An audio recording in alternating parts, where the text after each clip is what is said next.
What if everything you know about the ocean is a lie? You stand at the shore, watching the waves curl and crash, believing the sea is empty save for the things you can name. Fish. Foam. Silence. But beneath that surface, something watches back. Something old. Something that should not exist, but does. The Selkie. Not the charming fairy tale, not the wistful lover draped in folklore, but something far more dangerous. A secret written in salt and bone, sealed beneath tides that no man was ever meant to understand. They slip between forms, skin and sea, vanishing like mist before the mind can grasp them. One moment, a woman with eyes like the storm's edge. The next, nothing but ripples fading into the abyss. But here's the real horror. They've lived among us. Loved us. Bled for us. And when the sea calls them home, they vanish, leaving only whispers and unanswered questions. Stories of men who wake in empty beds, the scent of brine clinging to their sheets. Villages that tell of women with voices so hypnotic, so haunting, that even the most hardened sailors weep when they sing. And then there are the skins. The stolen ones. The ones hidden beneath floorboards, locked in chests, buried under hearthstones. Because a Selkie without her skin is a prisoner, a creature caught between two worlds, forced into a life that is not her own. Some men think this is love. Others call it fate. But the truth is far more monstrous. Because when a Selkie finds what was taken from her, she does not hesitate. She does not look back. And the men who dared to steal from the ocean are left with nothing but regret. Some say Selkies are gentle, tragic things. They are wrong. The sea does not grant mercy. And neither do those who belong to it. So tell me, if you ever found a sealskin hidden where no seals should be, would you dare to touch it? Would you dare to see what waits beneath the waves? The tide was retreating. The moon, swollen and pale, cast a thin silver line across the black water, marking the border between what was known and what was never meant to be spoken aloud. The air smelled of salt and something older, something that didn't belong to the land. A man stood at the shore, eyes fixed on the waves. His breath hitched. His hands trembled. He had been waiting for this moment, though he had never wanted it to come. Because somewhere in the darkness, something was rising from the sea. She stepped onto the sand, her bare feet leaving no trace on the damp earth. Hair like strands of midnight clung to her shoulders, wet and heavy, her skin glistening under the half-light. The wind howled, but she did not shiver. She did not blink. She only stared at the man, through him, beyond him, eyes so full of sorrow they could break a soul in two. And then she spoke. "Give it back." The words were quiet, but they shattered the silence like a bell tolling over a battlefield. The man took a step backward. He had known this day would come, but still, he had hoped. Hoped she would forget. Hoped the sea would keep her. Hoped the stories had lied. They hadn't. The Selkie had returned. There is nothing more ruthless than the ocean, and those who belong to it carry its hunger in their blood. Selkies are not creatures of fairy tales. They are not lost souls waiting for love to set them free. They are the tide itself, inevitable, merciless, and eternal. To hear their voice is to hear the ocean calling you home. To see their eyes is to glimpse a world where no human belongs. They do not beg. They do not plead. They wait. And when the moment comes, they take back what was stolen. Legends tell of men who find a sealskin buried beneath stones or hidden beneath the floorboards of their cottages. They clutch it like a prize, believing they have captured something precious, something rare. They call it love. They call it fate. But they are fools. The Selkie does not love the land. She does not belong to the hands that hold her. She walks among mortals because she must, not because she chooses to. And all the while, her heart beats in rhythm with the waves, counting the seconds until she can return to the place where she was born. The man at the shore knew this truth. He had known it the first time he had looked into her eyes and seen the sea staring back. He had stolen her skin and kept her bound, believing he could anchor a storm, believing he could hold the tide in his arms. But the ocean does not forget. And tonight, it had come to collect. The Selkie's gaze did not waver. Her hands hung at her sides, but power coiled beneath her skin like an unseen current. She had not come to plead. She had not come to reason. She had come because the time for waiting had passed.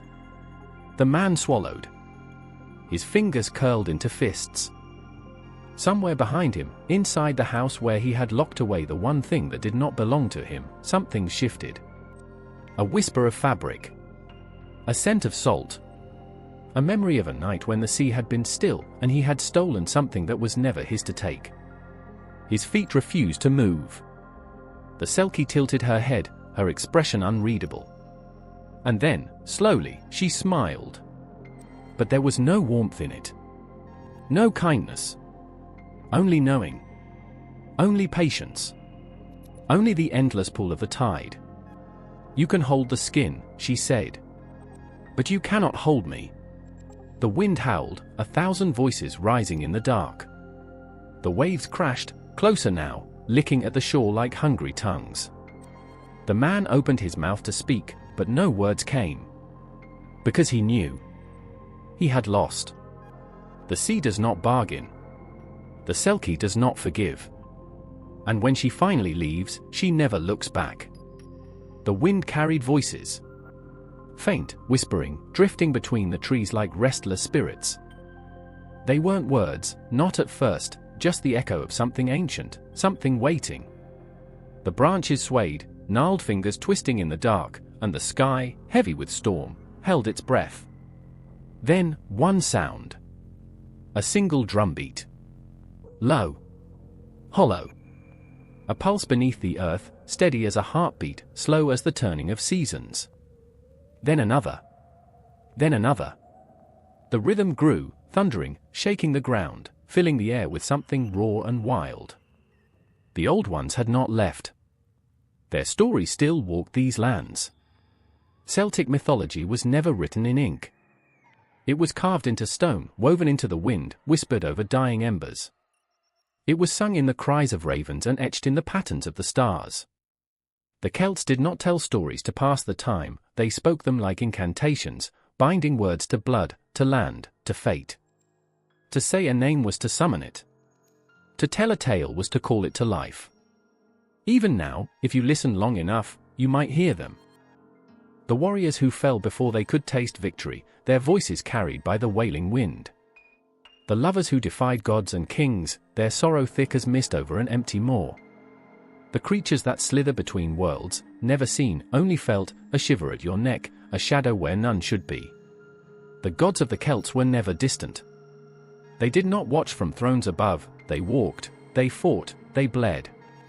The Dagda, the chieftain with a voice like rolling thunder, who could strike a man down with one end of his club and bring him back to life with the other. The Morrigan, her cloak made of crow feathers, her eyes black pits of prophecy, watching battlefields, choosing who would live and who would rot. Luff, bright as the sun, faster than the eye, his spear thirsting for war. And beneath them, older still, something nameless. Something buried. The Celts knew better than to ask too many questions. They understood that not all knowledge was meant to be held in human hands.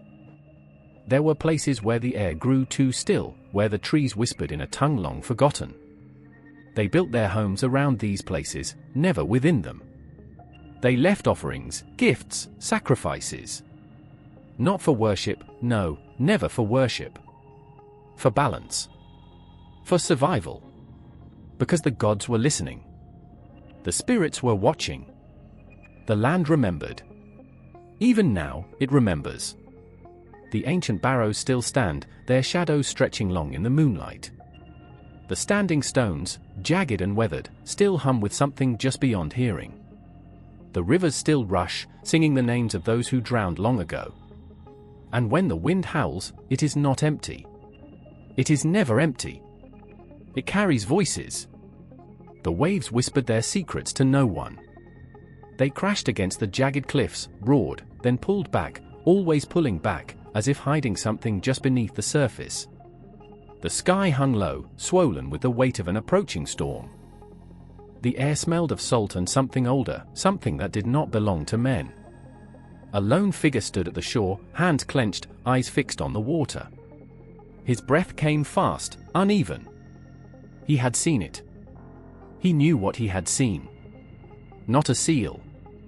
Not a woman. Something in between. His father had warned him.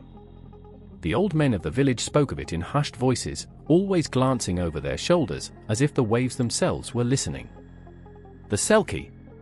The stolen ones. The lost ones. The ocean did not simply give them away. But there she was. She had risen from the black depths, her body slick with seawater, her eyes sharp as obsidian. He had watched her shed her skin, watched as it slid from her body like a second birth, leaving behind something that should not exist. Something too beautiful, too impossible, too inhuman. Then she had turned.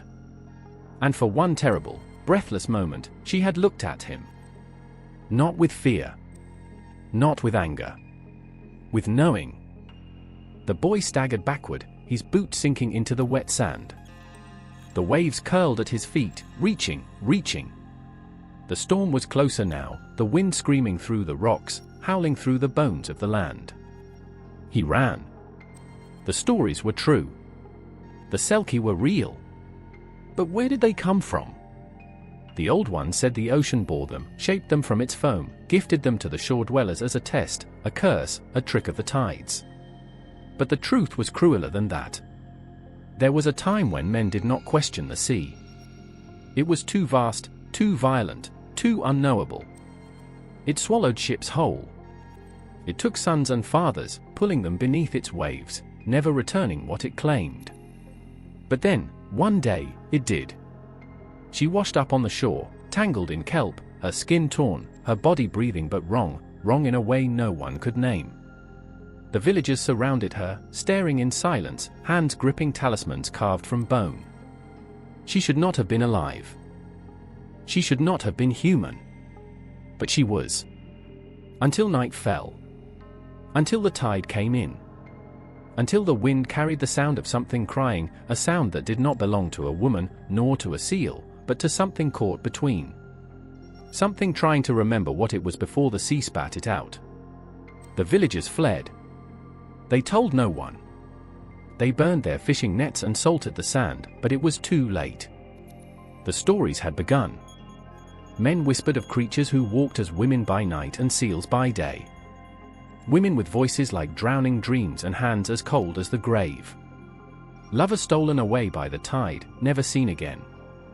But the truth was never so simple. Because the sea does not simply take. It trades. And when the Selkie look at you with those dark, knowing eyes, you must ask yourself, what did the ocean take in exchange for them? And what will it take from you? The water was never empty. It looked still, harmless, reflecting the silver moon like a promise, but the promise was a lie. Beneath the surface, something stirred. A ripple. Then silence. The fisherman stood at the edge of the black waves, hands trembling around the net. His father had told him never to fish this late. The sea changed at night. It became something else, something watching. But hunger made men desperate, and he had mouths to feed. He cast his net. It hit the water with a hollow splash, sinking, vanishing, swallowed whole by the abyss. The wind shifted. A shape broke the surface. His breath caught in his throat. She was there. Her skin gleamed like polished stone, her hair clinging to her shoulders, black as the void. Those eyes, bottomless, ancient, held him in place. They should have belonged to a woman, but they didn't. They belonged to something older. Something waiting. Selkie. Not a mermaid, not a kelpie, not one of the sirens the priests warned of in their stories. Selkies did not lure with songs. They did not promise riches or whisper lies. They did not need to. Their silence was enough. He had seen a mermaid once. Or what was left of one.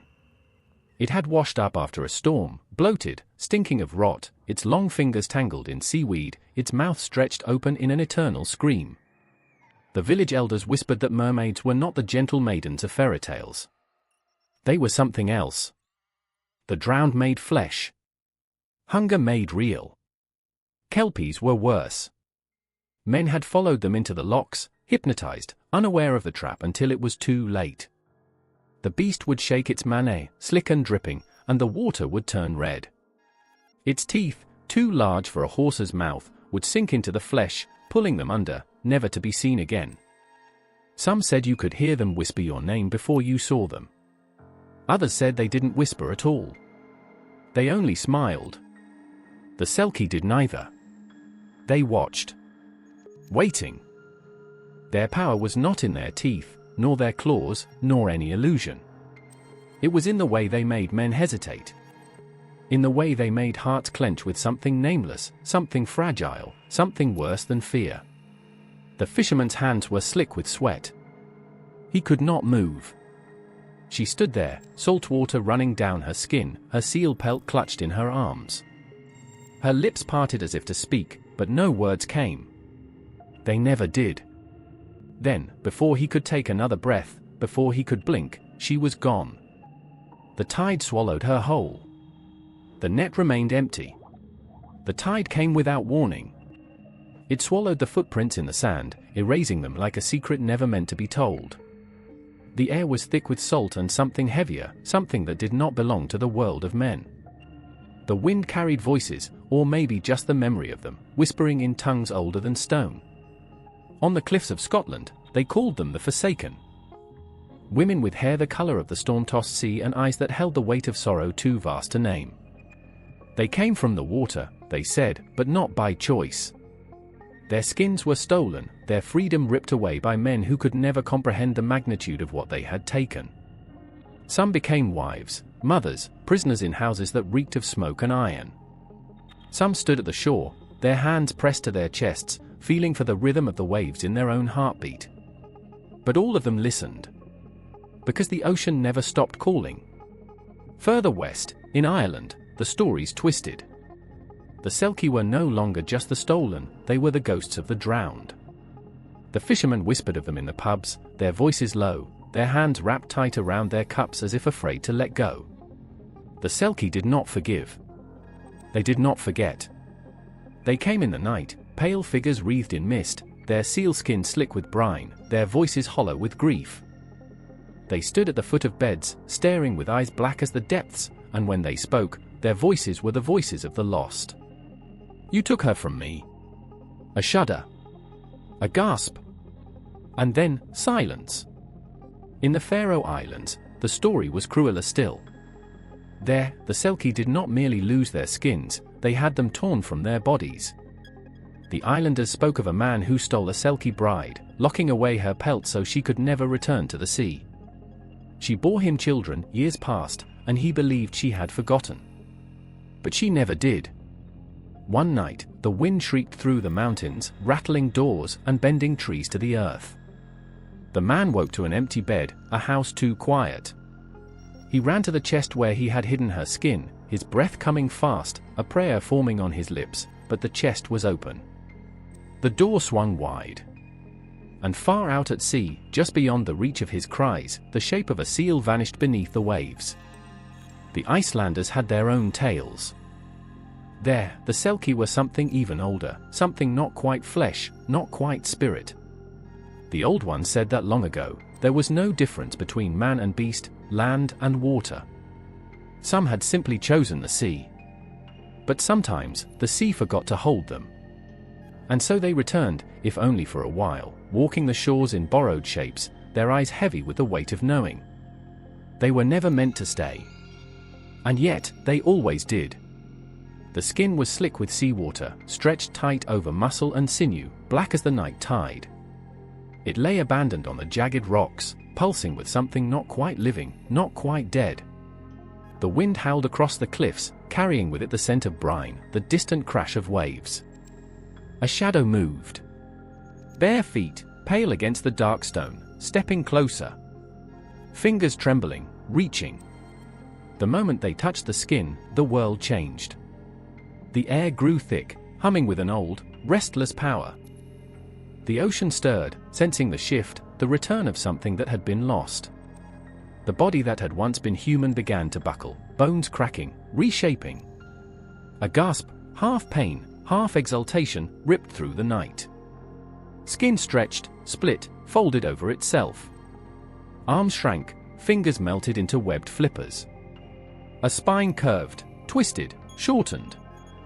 Eyes darkened, pupils swallowing light, until nothing remained of the person who had stood there moments before. A seal blinked once. Then, without hesitation, it slipped into the water. Gone. But transformation is never that simple. There is a moment between shapes, between selves, when the body is neither here nor there. A terrible, fragile in-between, where time stretches, where pain is not pain but something worse, something raw, something incomplete. The old form is shed, but the new is not yet whole. It is agony, it is euphoria, it is the tearing of one world from another. And for the Selkie, it is everything. To shift is not to choose. It is to return. The land is an exile, the sea is home. The skin is not a disguise, it is truth, locked away, waiting. A Selkie on the shore is a ghost of itself, a soul caged in borrowed flesh. The human body is weak, sluggish, clumsy on the sand.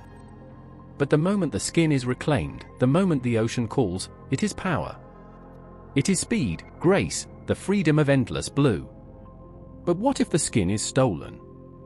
What if the shift is stolen? Trapped. That is the word that tastes of iron and sorrow. Trapped in a body that does not belong, wearing a face that is not real. A Selkie without its skin is not a Selkie. It is a wound that cannot heal, a voice that cannot sing, a tide forever pulling but never reaching.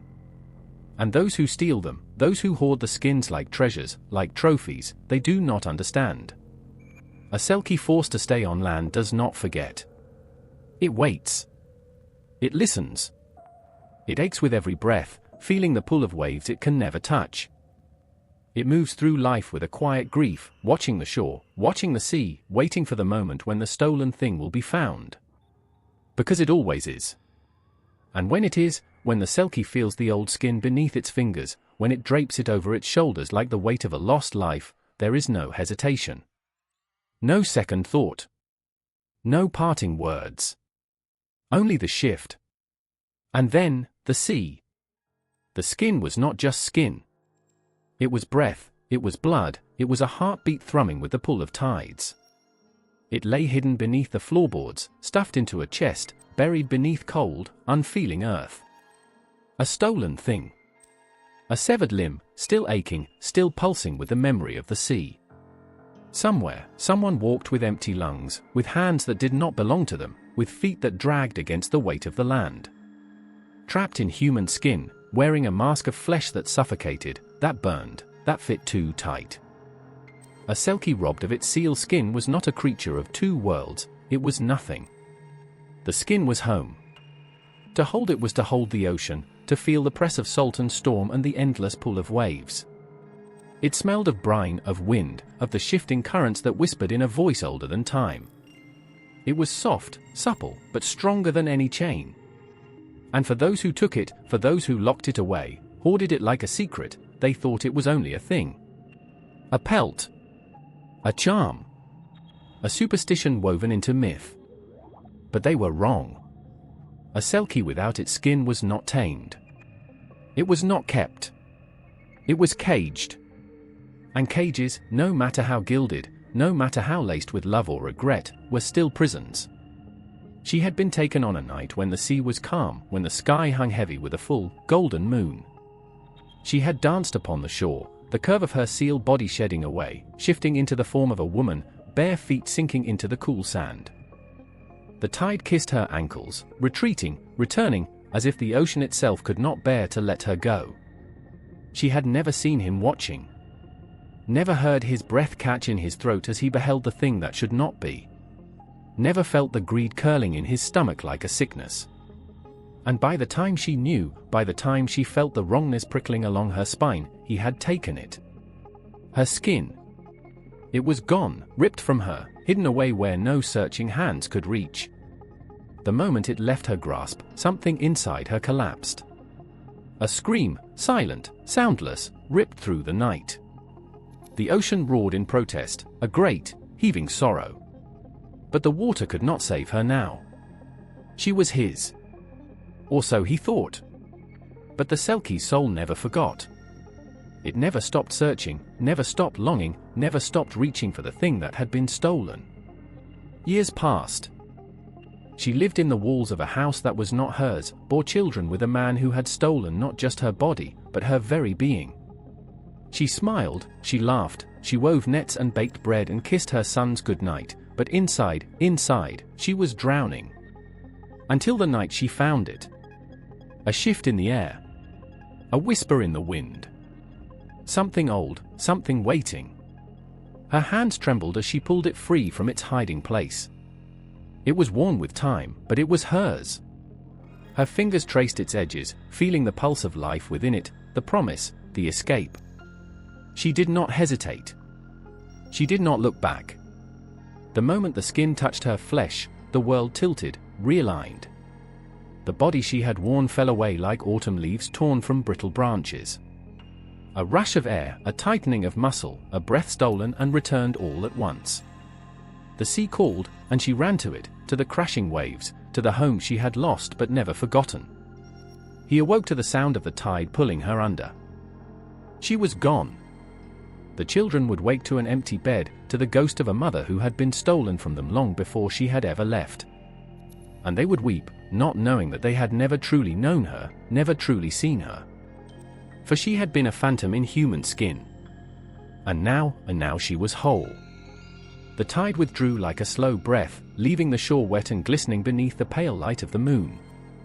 The world had fallen silent, save for the whispering hush of waves folding back into themselves, a sound older than time, a sound that had existed before human feet had ever touched the sand.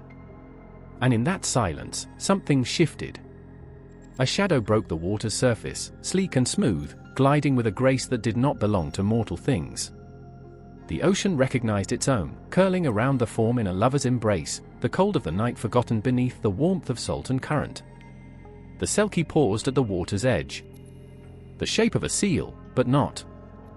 The shape of a woman, but not. A creature between, belonging to nothing and everything at once. She lingered, lifted her head toward the sky. The moon hung heavy, swollen with silver light, its pull as real as the tide itself, an unspoken force that gripped bone and blood, commanding movement, commanding change. She felt it in her skin, in the marrow of her being, a call that could not be ignored. The ocean and the moon were lovers, caught in a ceaseless dance, one pulling, the other yielding, a rhythm that dictated life and death, loss and return. And the Selkie, born of water and bound to its whims, belonged to that dance. She was tide and storm, ebb and swell.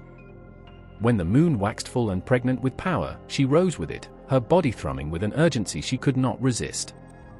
When it waned, she felt the loss in her bones, a quiet ache, a longing that burrowed beneath her skin. She had spent lifetimes beneath the waves, her body moving with the shifting currents, her breath in sync with the rolling deep. But the pull of the land was undeniable, a cruel reminder of the other half of her existence. It whispered of warmth, of hands upon hands, of laughter that did not echo through water but through the open air. It called with voices she should have forgotten, voices she should never have known. Still, she hesitated. The land had always been a dangerous place. But the moon would not let her rest. She moved, her body shuddering, splitting, twisting in a way that should not have been possible. Seal became woman, flesh yielding to a form too fragile for the sea, too wild for the land. The wind bit at her bare skin, a cruel contrast to the ocean's embrace, and for a moment, she wanted nothing more than to return. To slip beneath the waves and let them close over her head, to forget the shape of fingers and toes, to let the sea take her back as it always had. But the tide had receded. The land had claimed her for now. The Selkie walked. The sand was damp beneath her feet, her breath sharp in the night air, and though she moved forward, she did not belong. Not here. Not anywhere. The sky stretched endless above her, the stars fixed and cold, indifferent to the struggle of a creature caught between worlds. But the moon, oh, the moon watched. The moon saw. It knew the pain of longing, the cruelty of distance, the torment of a love forever out of reach. It pulled at the tides, at the Selkie's heart, at the restless hunger buried in her soul. She would return. She always did. But the land would take its due first. The wind carried voices that did not belong to the living. It curled through the jagged cliffs, wove itself into the black, restless sea, whispered along the edges of the shore like something half-remembered, something meant to be forgotten.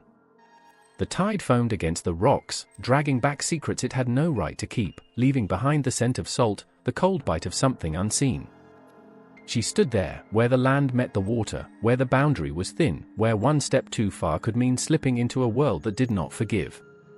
The air was thick with something that pressed against her skin, something that made the night itself seem alive, watchful. She knew she was not alone. The Fae had been here. They always were. The other world was not far, it never was. Some believed it was beneath the hills, beneath the sea, behind veils of mist that swallowed the unwary whole. Others said it was woven into the world itself, hidden in the places where the sky and the earth touched, in the dark spaces between breaths, in the silent moments where the world seemed to hold itself still. Selkies did not belong entirely to this world, nor to that one. They were something between, something both blessed and cursed, something that had never truly belonged to anything but the tides. The Fae knew this. They watched from the shadows, from the trees, from beneath the waves where their hands might brush against an ankle, cold and fleeting as a dying star. There were whispers that Selkies had Fae blood in their veins, that their ability to slip between forms was a gift, or a punishment, from that other place. Some said they were the abandoned children of the Tuatha De Danann, cast into the sea when the gods retreated beneath the hills, left to roam the waters forever, neither human nor fully other. Others swore they were something older, something forgotten. She had seen them before, the ones who did not belong to this world. The Fae, the Aosai, the beings who walked where they pleased, who took what they wanted, who did not understand mercy as humans did. They did not move like mortals. They were too still, too sharp, too perfect in ways that made the skin crawl, in ways that made the heart stutter with both fear and longing. She had seen them beneath the waves, too. Shadows that did not belong. Fingers that trailed through the water like drifting strands of seaweed, too long, too thin. Eyes that watched without blinking, faces that did not break the surface but lingered just beneath, waiting. The ocean was a place of passage. A threshold. The Selkies knew this, and they knew the dangers that came with it. The Fae had always been hungry for beauty, for things they did not have, for creatures that did not belong. There were stories of Selkies stolen from the water, trapped in the other world, never to return. Some said the sea itself mourned them, that the waves wept for what had been taken, that storms were not born from the wind but from grief, from rage. And there were other stories, too. Stories of Selkies who had been offered a choice, a bargain whispered in the hush of the tide, in the silence between heartbeats. Stay in the water, bound to the tides, to the endless pool of the moon, or step beyond, leave behind the sea, walk in the lands of the Fae, be something else entirely. She did not know if those stories were true. But she had heard the voices beneath the waves. And she knew better than to listen. The air was thick with the scent of salt and burning herbs. Smoke curled into the night like restless spirits, shifting, twisting, speaking in tongues only the wind could understand. The drumbeat pounded against the ribs of the world, steady, relentless, echoing through the bones of the earth.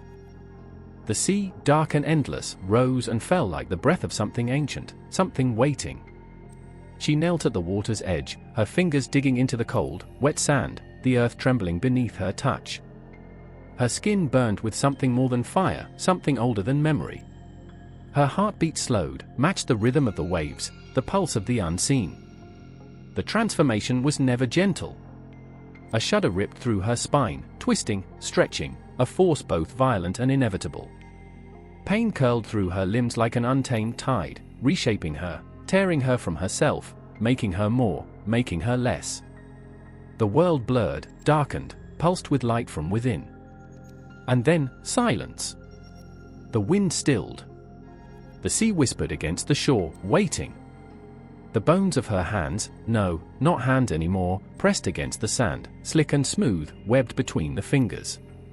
Her breath, her body, her soul, everything was different, yet everything was the same. She was not human now. There had always been those who walked between, those who straddled the fragile thread of what was and what could be.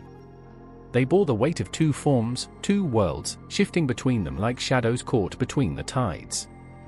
The shamans of the old ways, the ones who knew the language of stone and fire, who understood the weight of transformation. They had spoken of this, of bodies that could change, of spirits that could slip from flesh into something other. They had worn the skins of wolves, of deer, of the creatures that watched with knowing eyes from the dark. They had walked in the worlds unseen, threading the needle between life and death, between man and beast. And the Selkies, they were part of this, weren't they? Born of water, bound by the shifting of form, trapped between the pull of land and sea. They did not choose their transformation. It was in their blood, in their bones, in the aching, relentless call of the tides. But the shamans chose. They stepped willingly into the storm, stripped themselves bare, donned the skins of the wild. They became what they were not, so they could touch what could not be touched. They left behind their names, their voices, their human hearts, because to shift was to die a little, to shed the self, to step through the veil and return as something new. And yet, what was the difference, truly? Was it the choice? Was it the ritual, the intention, the surrender? Or was it all the same? A body, shifting. A soul, stretching. A heart, torn between two forms, two lives, two worlds. The wind rose again, howling through the cliffs, singing through the hollow spaces of the night. The sea surged forward, licking at the shore, hungry, longing. She turned toward the waves. The call of the water was in her bones. And she could not resist. The sand was cold beneath her feet, the kind of cold that seeped through flesh and bone, whispering of the dark abyss beneath the waves. Moonlight bled across the shore, painting the rocks in ghostly silver, illuminating the sleek, glistening bodies slipping from the sea. They moved as one, silent, fluid, otherworldly. She stood among them, breathless, half-formed between two worlds. The scent of salt clung to her skin, the taste of the ocean still sharp on her tongue. With trembling hands, she peeled away what she was, what she had always been, letting the heavy, wet folds of her true self slide from her shoulders. The air bit against her bare skin, fragile and human in the night's embrace. Laughter, soft, lilting, untouched by sorrow, echoed between the cliffs. They were free, unburdened, their bodies light beneath the weight of the sky. She closed her eyes, letting the sound wash over her, letting herself forget, just for a moment, that the world was not only water and starlight. Then a noise, sharp and wrong, cut through the hush of the waves. A presence. A shadow where there should be none. The others froze. The air thickened. Every breath became a whisper of fear. She turned, too late. The scent of earth clashed against the salt, the weight of something human pressing into the night. Footsteps, rough against the sand, hungry, determined. A figure loomed just beyond the edge of the tide, fingers wrapped around something dark and dripping, something that should never have been touched by hands like his. Her skin. Her heart slammed against her ribs. Her lungs shrank, the air clawing at her throat. No. She lurched forward, but the man stepped back, his grip tightening around the stolen thing, his fingers sinking into the folds of it like a noose. The others were gone, already vanished into the sea, their absence a silent scream. She was alone now, alone and exposed, the weight of her human form pressing against her like a burial shroud. He did not speak at first. He only watched, his eyes dark, unreadable, his breath heavy with the scent of something not quite fear, not quite victory. And then, finally, "You'll come with me." A statement, not a question. A fate, not a choice. She felt the earth shift beneath her, the ground swallowing her whole. The water, so close, so unbearably close, reached for her, but it could not take her now. Not like this. Not without the piece of herself trapped in his hands. Her body betrayed her. Her legs weakened, the strength stolen along with her skin. She sank to her knees, her nails digging into the damp sand, her breath ragged, shallow. He did not move, did not flinch, did not yield. The night stretched long and merciless between them. He spoke again, softer this time, as if gentleness could disguise the cruelty. "You'll be my wife." A tide of nausea swelled within her. The word was foreign, meaningless, a chain wrapped in silk. Her hands clenched, her body rigid, her mind reeling. A wife. A human life. A home built on stolen things. The sea murmured, whispering promises of return, of escape, of the long game played by the patient and the desperate. But tonight, the water could not save her. Tonight, she would go with him. Tonight, she would be lost. The waves crashed against the shore, relentless, insatiable, as if they had a secret to tell but no words to shape it. The wind howled through the jagged cliffs, weaving its way through the cracks in the stone, through the hollow spaces of the world, through her ribs where her heart should have been steady, but wasn't. She was alone. Or she should have been. Salt stung her lips, her skin raw from the wind's merciless hands. The tide had dragged her out of sleep, whispering something in a language older than memory. And she had listened. She had risen. She had come. Now, she stood at the water's edge, the cold licking at her ankles, the moon swollen and watching. Then, a presence. A shadow, just beneath the surface. Her breath faltered, her pulse a war drum in her throat. A man, rising from the waves as if the sea itself had birthed him. The water clung to him, worshipping the curve of his body, the sharp lines of his jaw, the cascade of dark hair slicked against his face. His skin, kissed by the ocean's depth, gleamed beneath the night. But it was his eyes, God's, his eyes, that held her. Darker than the deepest waters, deeper than the abyss itself, yet glinting with something ancient, something knowing. She should have run. Her body screamed for it, her muscles tensed with the memory of every warning, every whispered tale told by firelight, of men who were not men, of lips that stole breath and hands that never let go. But she didn't run. He smiled. Not kind. Not cruel. Something else. Something dangerous. His voice slid through the air, rich and smooth, laced with the hush of the tide. "You heard me." It wasn't a question. Her knees weakened. The earth beneath her feet no longer felt solid. She tried to speak, but her throat had closed.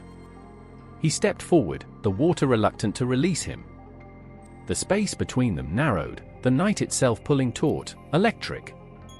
The world had shrunk to this moment, this breath, this stranger made of salt and secrets.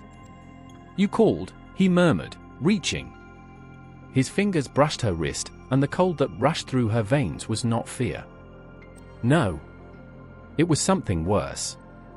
It was recognition. The tide was retreating, leaving behind the wreckage of things that did not belong, broken shells, shattered glass, remnants of forgotten lives. She stood among them, barefoot on the damp sand, her hands trembling, her breath caught somewhere between her ribs. The air was thick with the scent of salt and something else. Something heavy. Something final. He was there, standing at the water's edge. The wind tangled through his hair, dark and unbound, his skin glistening as though the sea had woven itself into him. The waves curled at his ankles, pulling, pleading, calling him home. She clutched the scrap of sealskin to her chest. He did not look at her. Not yet.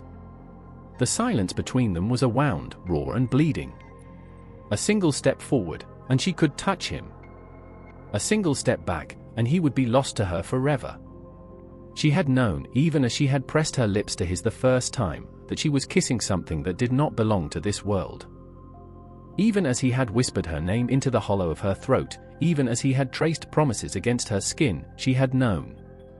And still, she had loved him. A wave crashed against the shore, higher this time, impatient. His eyes lifted to hers, and she felt the world crack open beneath her. There was no anger there. No blame. Only sorrow, as vast and endless as the ocean itself. "Give it to me," he said. Her fingers tightened around the sealskin, nails biting into the flesh of her palm. The first time she had found it, she had not understood. It had been buried beneath the floorboards, hidden away like something shameful, something cursed. And in her ignorance, she had let it remain, had convinced herself that love was enough to keep him here. That love was enough to make him stay. She had been wrong. Now, the truth stood before her, tall and silent, waiting for her to make the choice that had already been made. She could keep him. She could bury the skin once more, whisper a lie into the wind, press her body against his and pretend that the ocean would never take him back. Or she could let him go. Her throat burned. If you leave, he stepped closer, and she stopped breathing. His hands, warm and calloused from the life they had built together, cupped her face, his thumb tracing the curve of her cheek, as if memorizing her. As if trying to hold her in a way the sea never could. "I will always love you," he murmured. A sob cracked through her chest. Then his hands were gone. The sealskin was no longer in hers. And in the space of a single breath, he turned toward the sea. She wanted to call out. To run after him. To sink her nails into his arms and refuse to let go. But she didn't. She stood, frozen, as he waded into the waves, the water embracing him, claiming him. And then, he was gone. The wind howled. The tide swallowed the footprints he had left behind. And she was alone. The child never cried. Not when the wind howled through the thatched roof, not when the sea raged against the cliffs, not when the other children whispered behind their hands and pointed at the webbing between his fingers. He would only stand at the shore, bare feet sinking into the wet sand, staring at the water with an intensity that made his mother's chest ache. "Come inside," she would call, but he would not move. Not until the tide retreated and the moon hid behind the clouds, as if he were waiting for something that never came. The villagers said he was strange. Said there was something wrong with his eyes, too dark, too knowing, like the sea before a storm. They did not trust the way he moved, silent and weightless, as though the world could not quite hold him. They did not say these things to his mother's face, but she heard them anyway. She heard it in the way they hesitated before speaking to her. In the way they clutched their children's hands tighter when he walked past. In the way the priest refused to meet her gaze when she asked if a child born of the ocean could ever belong to the land. She knew the answer before he spoke. Some nights, she dreamt of a man with salt on his lips and the scent of the sea woven into his skin. A man who had held her as the waves crashed outside, who had traced his fingers down her spine as if memorizing her. A man who had whispered her name like a promise before vanishing with the tide. She would wake to find the bed cold beside her, the sheets damp, though there had been no rain. And always, she would find her son standing by the window, staring at the waves. One night, she found him at the edge of the cliffs, the wind tearing through his hair, his thin frame trembling. She did not ask how he had gotten there. She did not ask what he had been waiting for.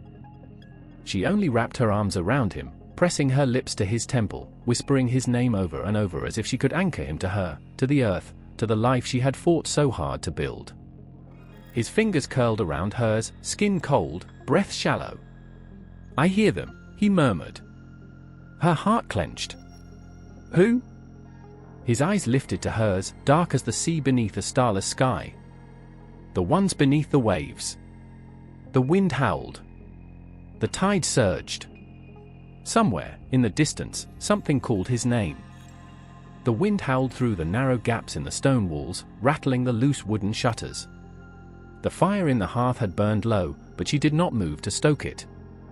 She sat rigid, staring at the door, her fingers clenched in her lap. She could hear the sea. Always the sea. It filled every silence, crept into every moment. Even here, in the dim glow of the cottage, it was there, whispering, calling, pulling. He was standing by the window. She did not need to turn her head to know. She could feel him, the way the air shifted around him, the way the shadows stretched to reach him. His breath was slow, steady, but she knew his pulse did not match. It never did, not when the tide was rising. She had seen the way his body tensed when the waves crashed against the shore. The way his gaze turned distant, unfocused, lost in something she could not touch. She had watched him walk to the edge of the cliffs, toes gripping the crumbling earth, as if he did not belong to the land at all. As if he were waiting for something. Or someone. "Come back to bed," she whispered. Her voice was raw.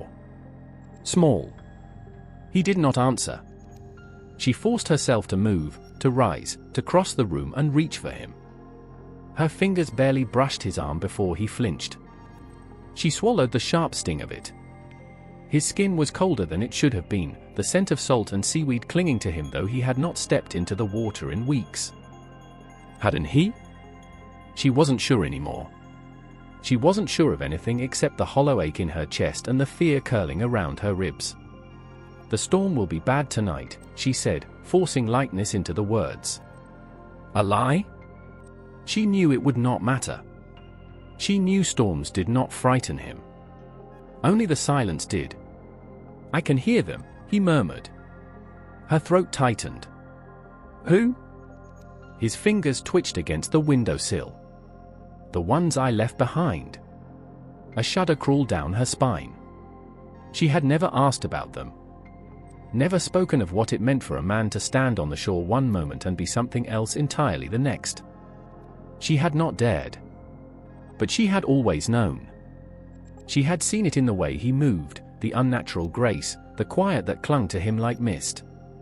She had heard it in the way he spoke, as if words were a language he had learned too late. She had felt it, too, in the spaces between them. In the nights he woke gasping, the days he stared at the waves as if they whispered his name. He was not hers. Not really. Not ever. A gust of wind slammed against the cottage, shaking the door on its hinges. She clenched her fists, willing herself not to shake with it. "Stay," she said. He exhaled, slow and measured. It sounded like goodbye. A sharp, bitter thing lodged in her throat. She knew before he turned to face her. Before his eyes met hers, black as the depths beneath the tide. Before his lips parted with words he would never speak. She knew. And still, when the wind howled again and the door creaked open, she reached for him. But he was already gone. The sea was angry that night. Waves rose like beasts, their white froth curling into snarls before crashing down upon the jagged rocks. The wind howled through the narrow inlets, carrying the scent of brine and something older, something nameless. The boats creaked in protest, their ropes straining against the relentless pull of the tide. The fisherman stood at the edge of the dock, his hands curled into fists. His face was lined with the weight of years spent chasing the sea's favor, his body carved by toil and salt. But tonight, he did not cast his nets. Tonight, he waited. She would come. She always did. The first time he saw her, he had been a boy, barely old enough to understand what it meant to fear the water. She had risen from the waves like a specter, her skin glistening in the moonlight, her hair tangled with seaweed.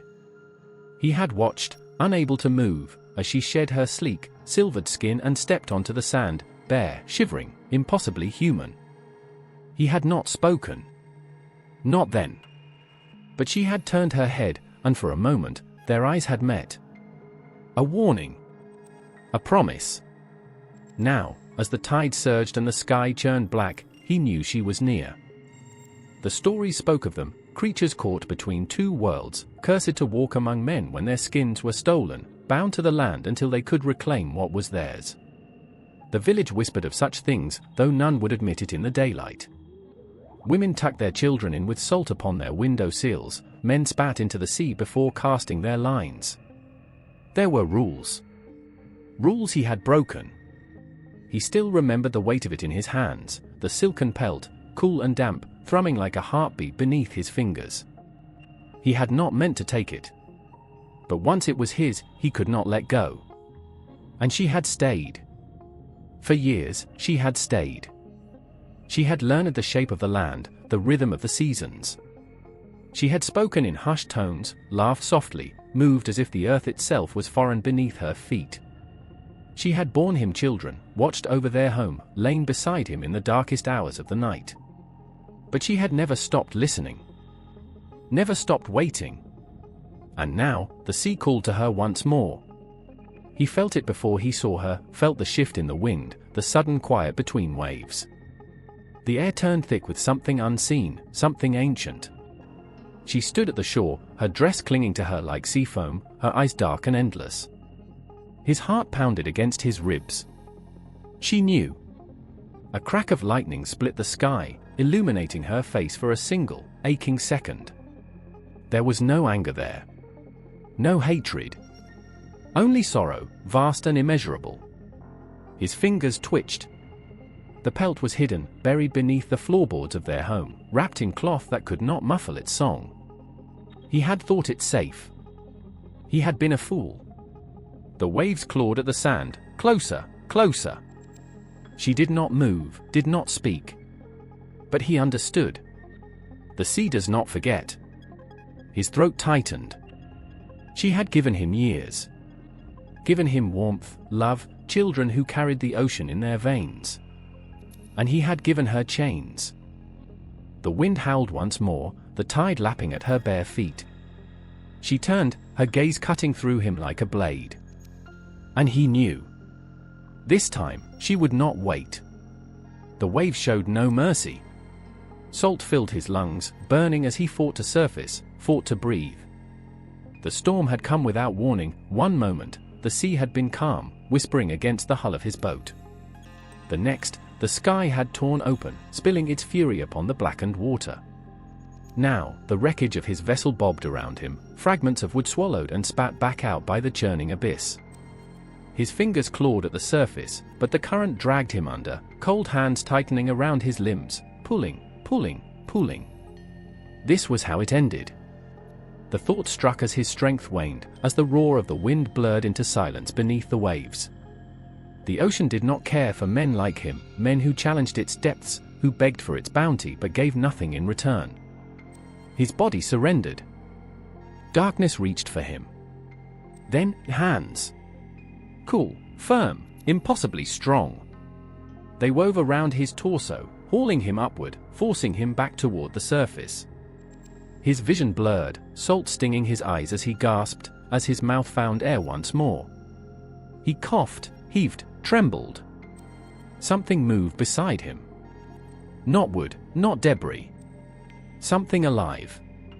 His pulse thundered as he turned his head, as he saw her. Skin slick and pale beneath the fractured moonlight, hair slicked back, clinging to her shoulders like strands of wet silk. Her eyes, dark, endless, watched him without blinking, filled with something ancient, something knowing. His breath caught. The storm raged on, but she did not flinch. She only held him, her grip firm yet careful, as if he were made of glass, as if the sea itself had given her a command, do not let him go. The ocean surged around them, waves rising like walls, threatening to swallow them whole. But she did not fight against them. She moved with them, her body shifting in ways no humans could, her muscles flexing like the tide itself lived beneath her skin. He felt it then, the truth of what she was. Not a woman. Not a dream. Selkie. The stories whispered of them, guardians of the forgotten, saviors of the lost. They surfaced when the sea hungered for men, when the water sought to claim one life too many. But why him? His body shuddered in her grasp, exhaustion pulling at his limbs, but she held fast. She was swimming now, the shore somewhere beyond the chaos of the storm. The rhythm of the waves changed, slower, steadier, and with every stroke, she brought him closer to land. His mind swam, reality slipping between the cracks of fear and relief. Was he dying? Was she real? But her fingers pressed against his ribs, grounding him, as if she knew his thoughts, as if she refused to let him fade into disbelief. Lightning split the sky, and for a moment, he saw her fully. The water clung to her like a second skin, her lips parted as if whispering to the storm itself. And her eyes, those dark, haunting eyes, never left his. Not once. The tide shifted, the pull of the current easing as the shallows welcomed them. His feet brushed against sand, but his legs failed him. He collapsed, coughing, shaking, gasping for breath that felt foreign in his own lungs. And then, she was gone. The waves rolled forward, retreating, and with them, nothing. He turned, scanning the water, heart hammering. But the sea was empty. No sign of her. No sign that she had ever been there at all. Only the taste of salt on his tongue, the echo of hands that had refused to let him drown. The old man spat into the fire. The flames crackled, leaping hungrily as if tasting the salt on his breath. His voice, rough as sea-worn stone, carried through the dimly lit room. She warned him, he said, eyes shadow beneath the flickering light. Warned him with her silence, with the way she stood at the edge of the tide, bare feet sinking into the wet sand. He should have known. Should have felt it in his bones. The wind outside howled against the cottage walls, rattling the wooden beams, whispering through the cracks like unseen voices. But men never listen, the old man muttered. The boy sitting across from him swallowed, his throat tight, his hands curled into his lap. He knew the story. Everyone in the village did. But that didn't stop the way his skin prickled, the way the room itself seemed to tighten with something unseen. The old man took a breath. She was beautiful, they said. The kind of beauty that doesn't belong to this world. Hair like dark silk, eyes that caught the moonlight and held it captive. But she was never his. Not truly. A log split in the fire, embers flaring like angry stars. He found her skin, you see. Her seal skin.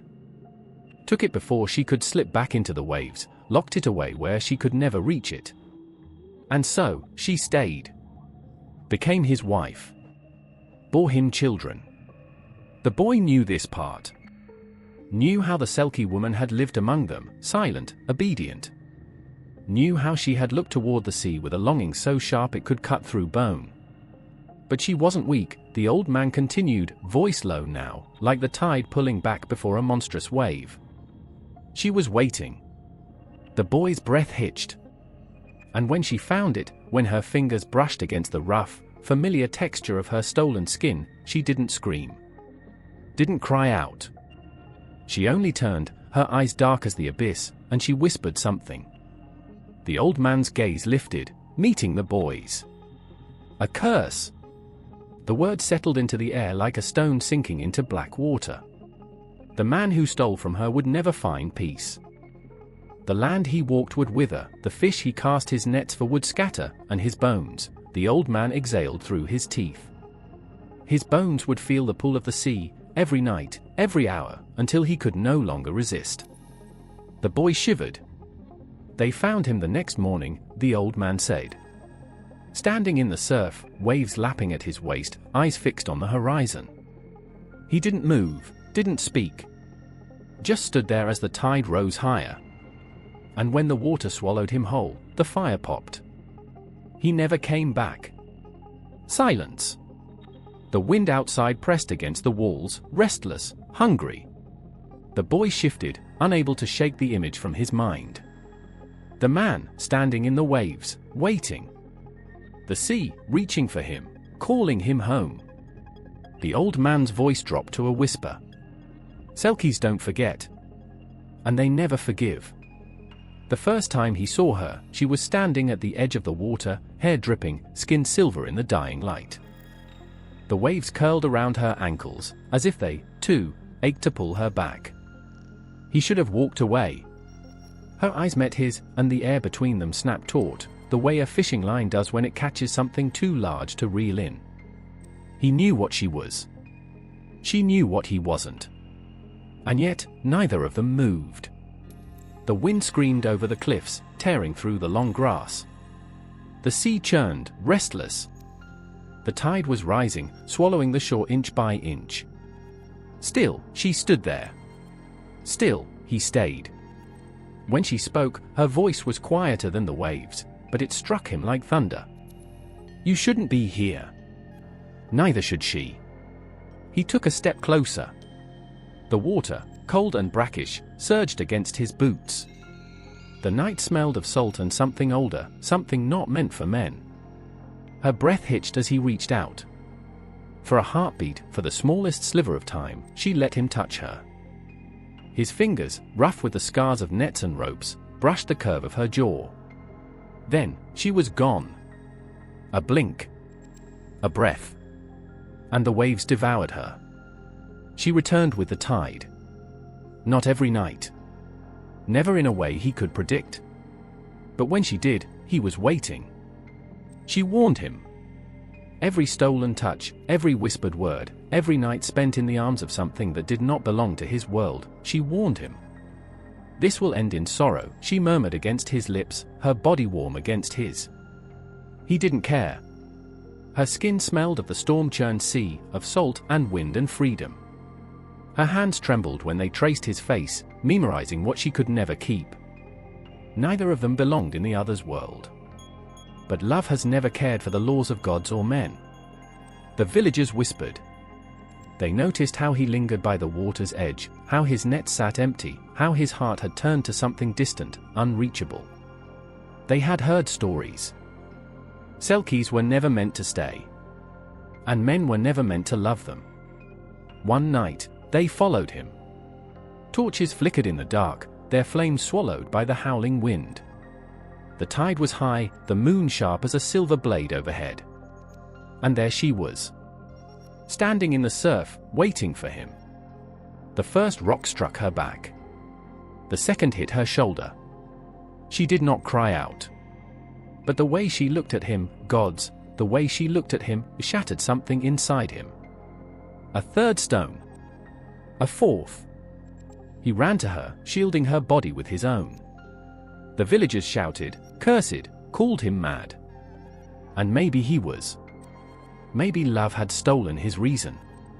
Maybe her eyes had stripped him of his soul, and he would never be whole again. The tide roared. She pushed him away.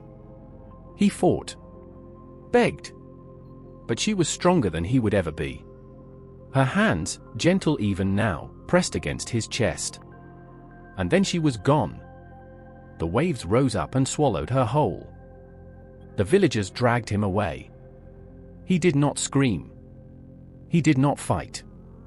Because he knew. He had lost her. Not just to the sea. Not just to the tide. But to the curse that came with loving something never meant to be his. The wool of her shawl itched against her throat. The scent of salt clung to her hair, no matter how many times she washed it. Beneath the weight of fabric, beneath the woven lie of buttons and boots, her skin ached for water.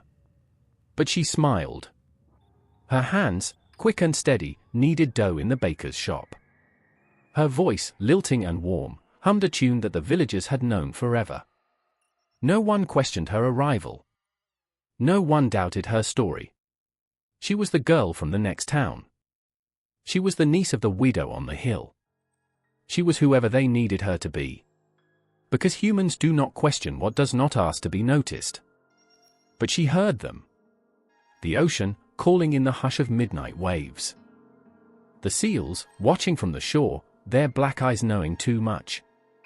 The longing, curling in her ribs like a wound that never healed. She should have left long ago. She should have slipped into the water before they gave her a name, before they gave her a home, before she let a man touch her hand and saw the way his face softened when she laughed. She should have known better. Because every lie unravels.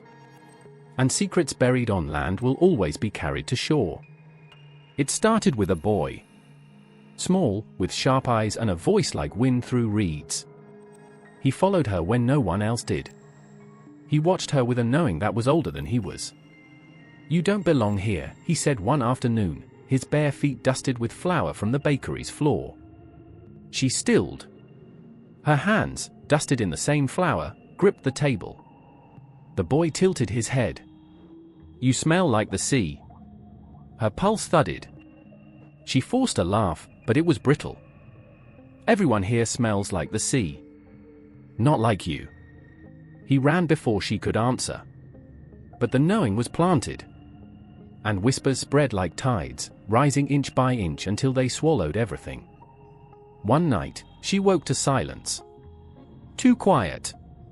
Too wrong. The town always hummed with something, dogs barking, carts creaking, the distant crash of waves. But tonight, the world held its breath. Then, a creak on the stairs. The scent of burning oil. A voice, hushed and sharp. She's not one of us. She did not wait to hear more. Bare feet, Silent steps. A slip through the door, into the alley, into the night. The wind howled. The tide was low. The shore stretched, dark and endless. She ran. Torches flared behind her. They had found her skin. Torn from where she had hidden it, dragged into the firelight like an animal caught in a snare. She did not scream. She did not beg. But her chest burned, and her breath came in ragged gasps. They would not give it back. They never did. A man stepped forward. The one whose hands had held hers. The one who had watched her too closely, loved her too much, unknowingly sealed her fate. His voice broke. "Tell me it's not true." She looked at him. And in that moment, he knew. The ocean roared behind her. The torches crackled before her. Trapped between the world she had tried to make her own and the one she had been stolen from. She took a step forward. And the fire swallowed her skin. The sea whispers secrets to those who listen, and in the Orkney Islands, the wind carries stories through the cracks of ancient stone walls, stories of love and loss, betrayal and longing, where the lines between human and otherworldly blur into the rhythm of the waves. It is here, among the jagged rocks and storm-swept shores, that the Selkies roam, their fate entwined with the sea and the land in ways too deep to fathom. On one such storm-ravaged night, when the ocean roars like a beast unleashed, a figure appeared on the shore. Her skin glistened with the sheen of the waves, her eyes as deep and dark as the waters beneath the surface. She was no mere woman, she was something older, something wild, something that belonged to the sea and yet had dared to walk upon the land. Her name was Mary, though none on the island knew it. She had shed her seal skin on the rocks, leaving it hidden beneath the shadow of the cliffs. To the villagers, she was a mystery, a woman who washed ashore one day, her clothes heavy with seaweed, her hair wet with salt. But she never spoke of where she had come from, only of a longing that haunted her gaze, of a sadness that seemed too deep for human understanding. And in the silence of those long winter nights, when the snow stung the air and the ocean howled its mournful song, Mary met a man named Lachlan. He was a fisherman, with hands rough from years of battling the sea, with eyes that had seen too many storms. He looked into her eyes, and for the first time, he knew what it meant to see something that could never belong to him, yet could never escape him. They fell in love, as love always falls, slowly, painfully, like the tide pulling at the shore, steady and inevitable. Lachlan believed that Mary was of this world, but every day, as the sun sank beneath the horizon, a shadow would pass over her face. She would turn her eyes to the sea, the waves crashing against the rocks as if calling her back. And on those nights, the air would grow thick with something ancient, something older than time itself. One evening, as the sky darkened and the wind howled in the distance, Lachlan followed her. He could no longer ignore the signs. The way she looked at the sea, the way she seemed to vanish into the mist, the way her voice carried a mournful edge. He found her on the cliffs, standing at the water's edge, the seal skin hidden beneath the rocks like a forbidden treasure. "What are you?" he whispered, his voice cracking like dry wood. Mary turned to him, her eyes reflecting the storm in her heart. "I am what you cannot keep," she said, her voice the sound of waves breaking on a distant shore. "I am a Selkie, bound to the ocean, and you are a man, tied to land, to time, to a world that will never be mine." Lachlan reached for her, his heart pounding with the weight of his love. "You don't have to go. Stay with me." But Mary pulled away, her gaze fixed on the darkening waters. "I cannot stay. The sea calls to me, and I must return to it, or it will tear me apart." The storm raged that night, but it was nothing compared to the tempest inside Lachlan's chest. The wind howled as he reached for her, but she stepped back, her seal skin slipping from his grasp like water through his fingers. "I will always love you," she whispered, her voice fading into the roar of the storm. And then she was gone, vanishing into the waves, swallowed by the ocean that had once given her life and now took it back. Lachlan stood on the cliff, his heart shattered like the rocks beneath his feet, watching the sea crash against the shore, but she was gone. The days that followed were a blur, a haze of emptiness that clung to him like the salt in his veins. He searched the shore every day, but there was no trace of her. The sea held her in its depths, a lover that had claimed her back, and Lachlan was left with only the echo of her voice, the memory of her kiss, the taste of salt on his lips. Years passed, and the villagers told the tale of the Selkie woman who had vanished into the sea, never to return. But Lachlan never stopped searching. Every stormy night, he would walk the cliffs, staring into the ocean, hoping for a sign, for a glimpse of her, but the waves only mocked him. And then, one evening, long after the love that had once burned so brightly had turned to ash, Lachlan stood by the shore once more. The sun had set, and the horizon was a line of fire and blood. And there, rising from the mist, was a figure, a woman, her hair wild and wet, her eyes the color of the ocean itself. "Mary," he whispered, his voice trembling. She smiled, though her eyes were filled with sorrow. "It is too late," she said softly, "but I have come to say goodbye." And with those words, she vanished once more, returning to the sea that had claimed her soul long ago. Lachlan fell to his knees on the shore, the salt of his tears mixing with the salt of the ocean. The sea had taken her, and it would never give her back. In the Orkney Islands, the tale of Mary and Lachlan lives on, passed from one generation to the next, a story of love that could never be, of a woman who belonged to the sea and a man who was bound to the land. It is a tale of longing, of loss, of an ancient promise made by the ocean itself, one that will never be broken. And so, as the waves crash against the cliffs, as the wind carries the scent of salt and sorrow, the people of the Orkney Islands still tell the tale of the Selkie and the man who loved her, a love that was too powerful to survive the tides of fate. I'll craft this section with the raw emotion and intensity you're looking for. Give me a moment to bring it to life. The waves whispered in the dark, a language older than time itself. They called to the shore with voices both mournful and full of secrets, a lullaby meant only for those who still carried the salt of the sea in their blood. The wind swept across the cliffs, carrying the scent of brine, of something ancient and restless. And in the silence between the crashing waves, something moved. A lone figure stood at the water's edge, her bare feet sinking into the wet sand. The moonlight touched her skin, making it glow as if she were made of something otherworldly. She tilted her head, listening, not to the wind, not to the waves, but to something deeper. Something beneath. The call. It was always there, humming beneath her thoughts, a thread pulling at her bones. She had been gone too long. The villagers never noticed how she never truly belonged. They spoke to her as if she were one of them, and she smiled in return, but the smile never reached her eyes.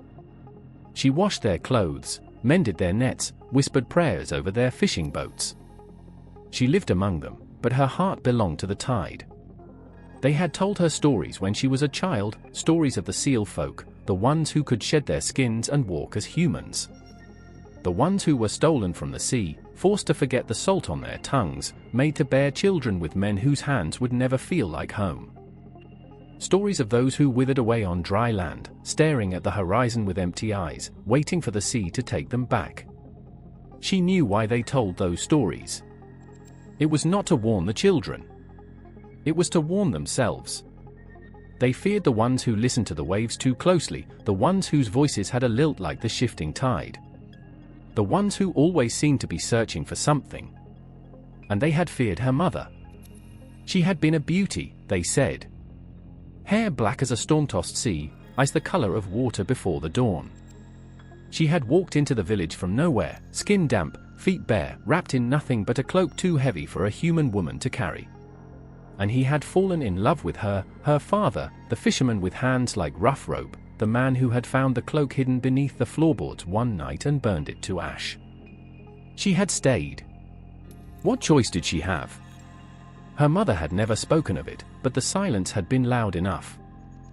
Every morning, she would stand at the cliffs and stare at the water. Some nights, the girl had woken to the sound of weeping, a sound so raw and broken that it made the walls tremble. And one morning, the bed was empty. No footprints in the sand. No signs of departure. Only the waves, laughing, sighing, calling. They said she had drowned. They whispered that the grief had driven her into the sea, that she had walked willingly into the dark embrace of the waves.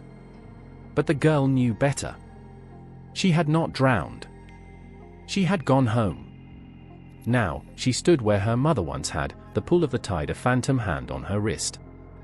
She felt it. The longing, the ache, the hunger that was more than human. The sea knew her. It had always known her. She had spent her life resisting, pretending, wearing the mask of flesh and bone as if it fit. But it never had. The tide surged forward, licking at her ankles. The call was louder now, no longer a whisper but a voice, strong and insistent. Her breath hitched, her pulse hammering. She had buried it long enough. The weight of the cloak in her arms was almost unbearable. The fabric was thick, heavy with the scent of the deep, of places no human would ever see. It had been hidden away, locked in a chest beneath her father's house, left to gather dust as if forgetting it would erase what she was. But no amount of dust, no number of years, could erase the truth. Her fingers trembled as she lifted it to her shoulders. The fabric slid over her skin, a second heartbeat, a second soul. And in that instant, she knew. She was never meant to stay. The first step into the waves was like stepping into the arms of an old lover. Cold, but familiar.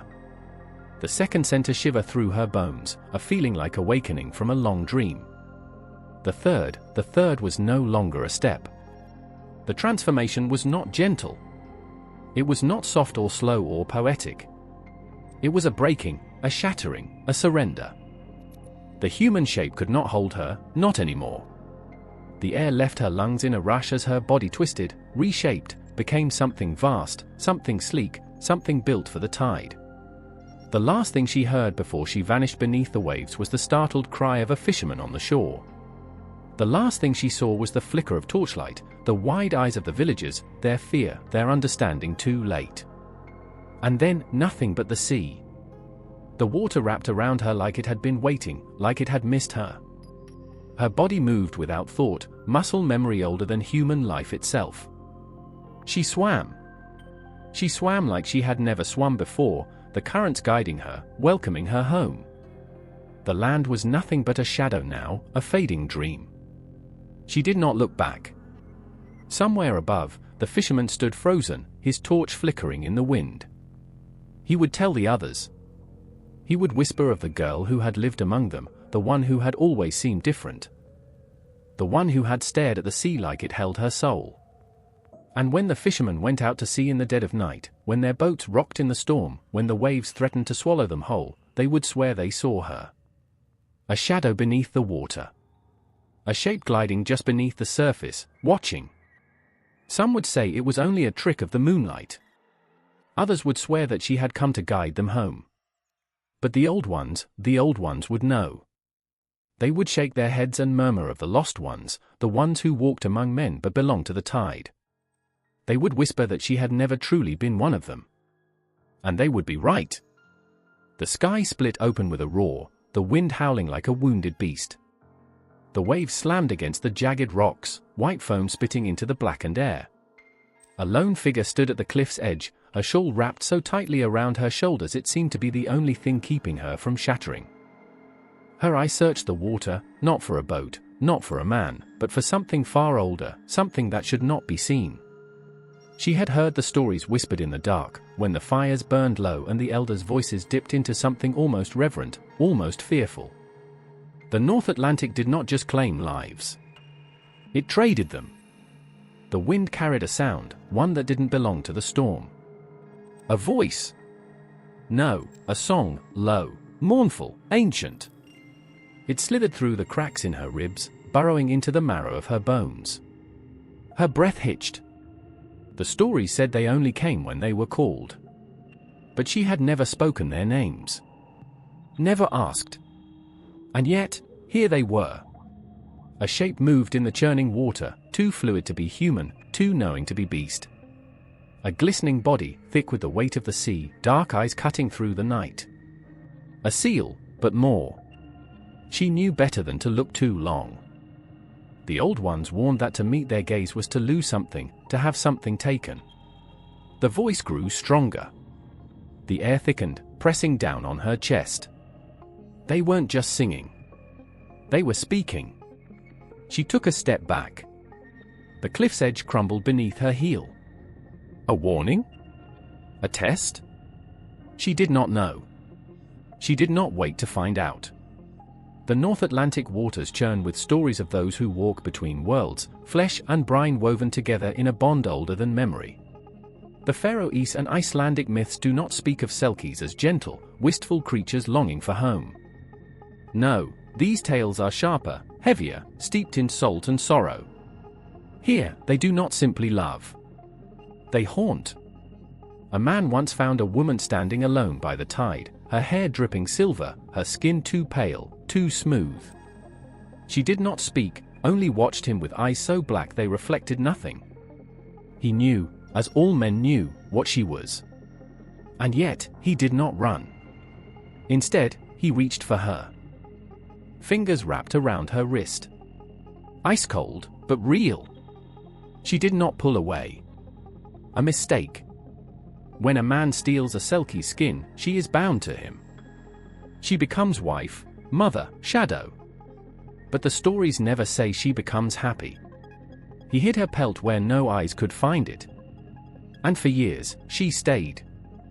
Her hands wove nets, rocked cradles, mended wounds. But her eyes never changed. They remained fixed on the sea, watching, waiting.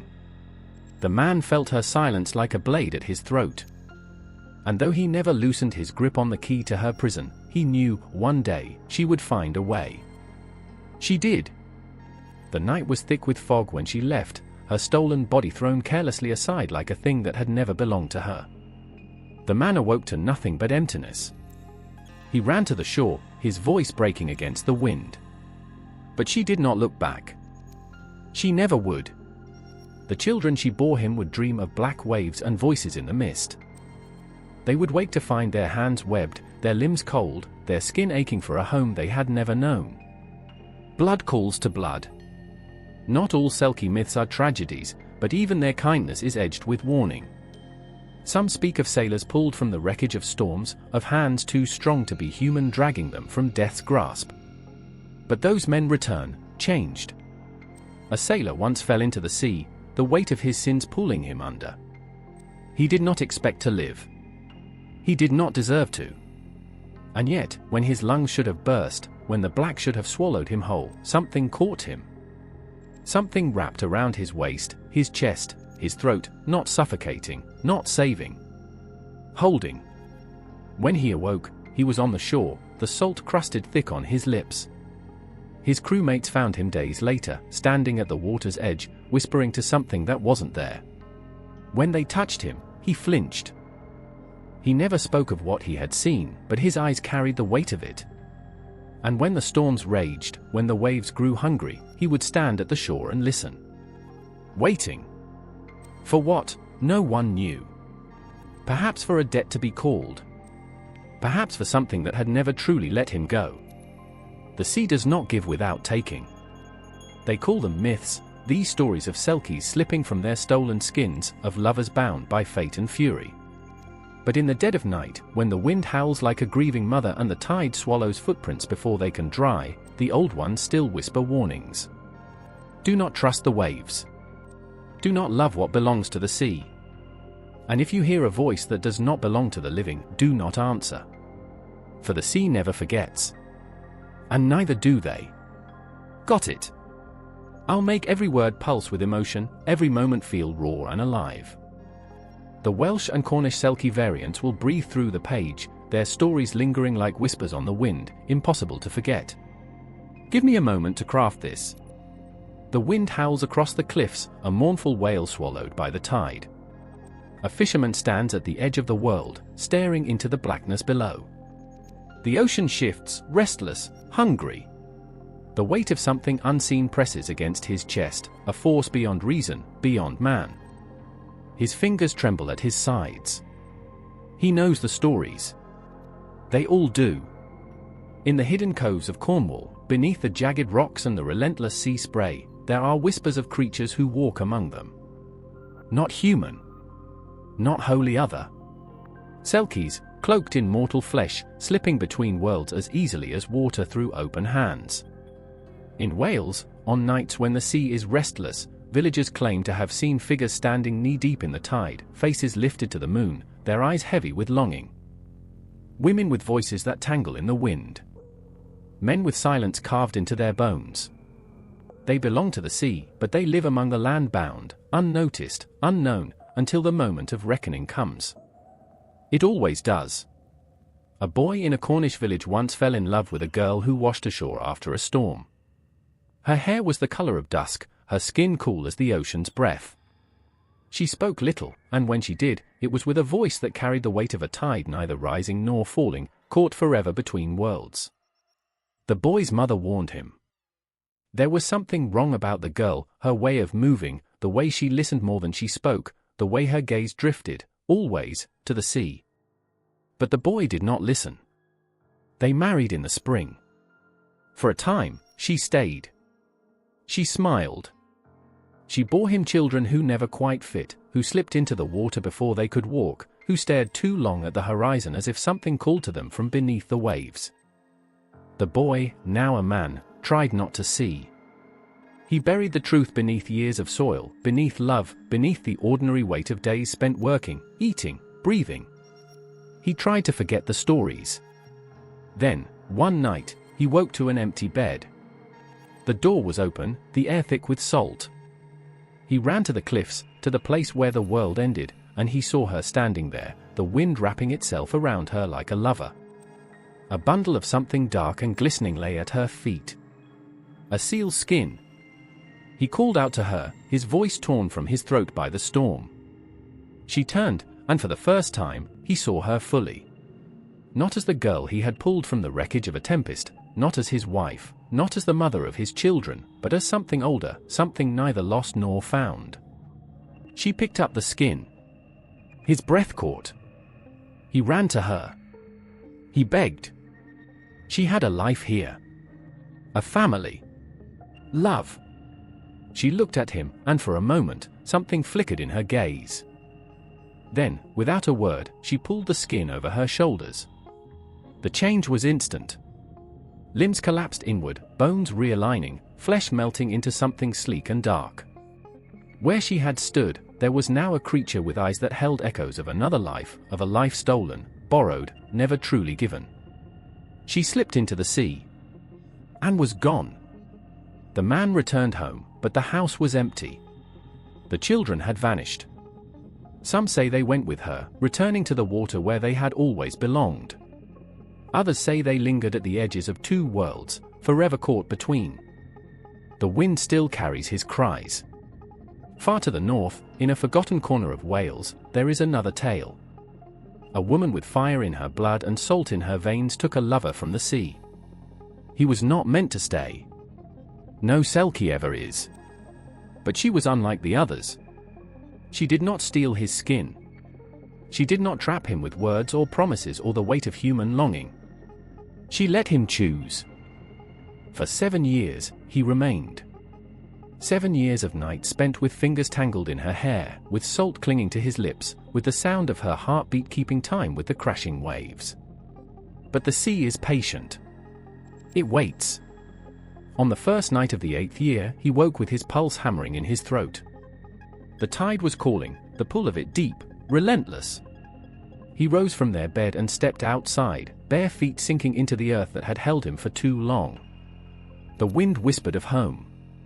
She followed him. She knew what was coming before he spoke. She had seen the way his eyes had begun to darken, the way his shoulders had tensed, as if bracing for something too heavy to bear. She did not beg. She did not plead. She only stood there, watching, as he walked toward the shore. At the water's edge, he turned. She lifted her chin. "Stay," she said. The word was not a question. Not a command. It was an offering. He hesitated. For a heartbeat, for a breath, for the space between one wave and the next, the world held still. Then he shook his head. She nodded once. And then he was gone. Some say she followed, vanishing beneath the waves. Others claim she remained, forever standing at the shore, waiting for something she knew would never return. There are no endings to these stories. Only echoes. In the fishing villages of Cornwall, in the quiet inlets of Wales, the stories persist. A child born with eyes too dark, too knowing. A woman who speaks to the sea and weeps when it does not answer. A man who disappears with the tide, his footprints washing away as if he had never been. They are among us. Hidden. Waiting. And when the sea calls, they will answer. The fire crackles, splitting the silence. Shadows dance along the walls, stretching long, twisting like living things. The old man sits in the center of it all, the weight of 100 winters in his bones, the weight of 1,000 stories on his tongue. His voice is low, roughened by salt air and the passing of years. Children press close, breathless, their small hands curled into their laps, eyes reflecting the fire's restless glow. Outside, the sea murmurs. It listens. It always listens. The old man begins. The words do not belong to him. They never have. They have passed through voices older than stone, older than tide, from tongues long turned to dust. They have been whispered across generations, stitched into the fabric of the land, bound to the pulse of the ocean itself. The story is not his to own, only his to tell. And so he tells it. A woman walks alone along the shore, her bare feet silent against the wet sand. The wind coils through her hair, tugs at the edges of something she does not yet understand. The waves shift, restless. The night presses against her back. And then, she sees it. A figure, half hidden by the tide. A man. But not a man. His skin glistens in the moonlight, too smooth, too fluid, as if he were shaped from the ocean itself. His eyes catch hers, dark as the deepest part of the sea, and for a moment, she cannot move. She cannot breathe. He smiles, and it is the beginning and the end of everything. The children gasp. The old man does not stop. He speaks of love stolen and love lost. He speaks of a wife who wakes to an empty bed, of a husband who was never meant to stay. He speaks of a woman who walks into the sea and does not return, of a child who stares too long at the water, listening for something no one else can hear. He speaks of footprints that fade before the morning sun, of voices that linger in the wind long after the body is gone. He speaks, and the room listens. The children clutch their knees, their eyes wide, their small bodies tense with something they do not yet understand. The older ones do. They glance toward the door, toward the cliffs beyond, where the tide is rising. A woman in the back of the room wipes her hands against her apron. She has heard this tale before, 100 times, 1,000. Yet still, it catches in her throat. Still, it pulls at something buried, something aching. The old man continues. He speaks of those who came before him, bards who carried the stories on their backs, who wove them into song, who poured them into the waiting mouths of those who would listen. He speaks of fires that have burned in 1,000 places just like this, of voices that have whispered these same words beneath the same sky. He speaks of nights spent in the homes of fishermen and kings alike, of payment taken in bread, in ale, in the wide-eyed wonder of those who listened. The words shift, like tide against stone. He tells of the old ways, when stories were more than stories, when they were warnings, when they were truths, when they were the only thing standing between the living and the dark. He tells of mothers who pressed tales into their children's ears like charms, hoping to keep them safe from the call of the waves. He tells of men who stood on the cliffs, staring into the abyss, knowing the stories and yet stepping forward all the same. A gust of wind rattles the door. Someone flinches. The fire burns lower. The old man's voice softens, his words sinking into the hush of the room. He does not finish. He never does. The story does not belong to endings. It belongs to the breath between now and then, to the space between land and sea, to the silence that lingers long after the last word has been spoken. He leans back. The embers glow. The wind howls. And outside, the sea listens. The sand is cold beneath her feet. The wind slashes across her skin, raising tiny bumps along her bare arms, but she does not move. She waits. The tide is pulling back, dragging away the remnants of the night, leaving behind dark, glistening streaks where the water has kissed the land. Her pulse quickens. Somewhere beneath the waves, something stirs. The first light of dawn spills over the horizon. The sea shifts, restless. A shadow moves beneath the surface, too large for a fish, too fluid for a man. The wind falters. A silence lingers, thick, waiting. And then a figure rises from the waves. For a moment, it is only a shape, slick with salt water, draped in the weight of the ocean itself. Then the water slides away, revealing a face, pale and luminous in the half-light. A man. But not a man. His eyes belong to the sea, dark and endless, filled with something that does not belong to the world of men. His hands flex, his fingers trembling as they brush against his own skin, as if relearning what it is to be human. He steps forward. His bare feet touch the wet sand, and he gasps, a sound between wonder and pain. His body is solid now, bound to this form, heavy in a way it was not before. He tilts his head, listening. The waves whisper. The wind hums.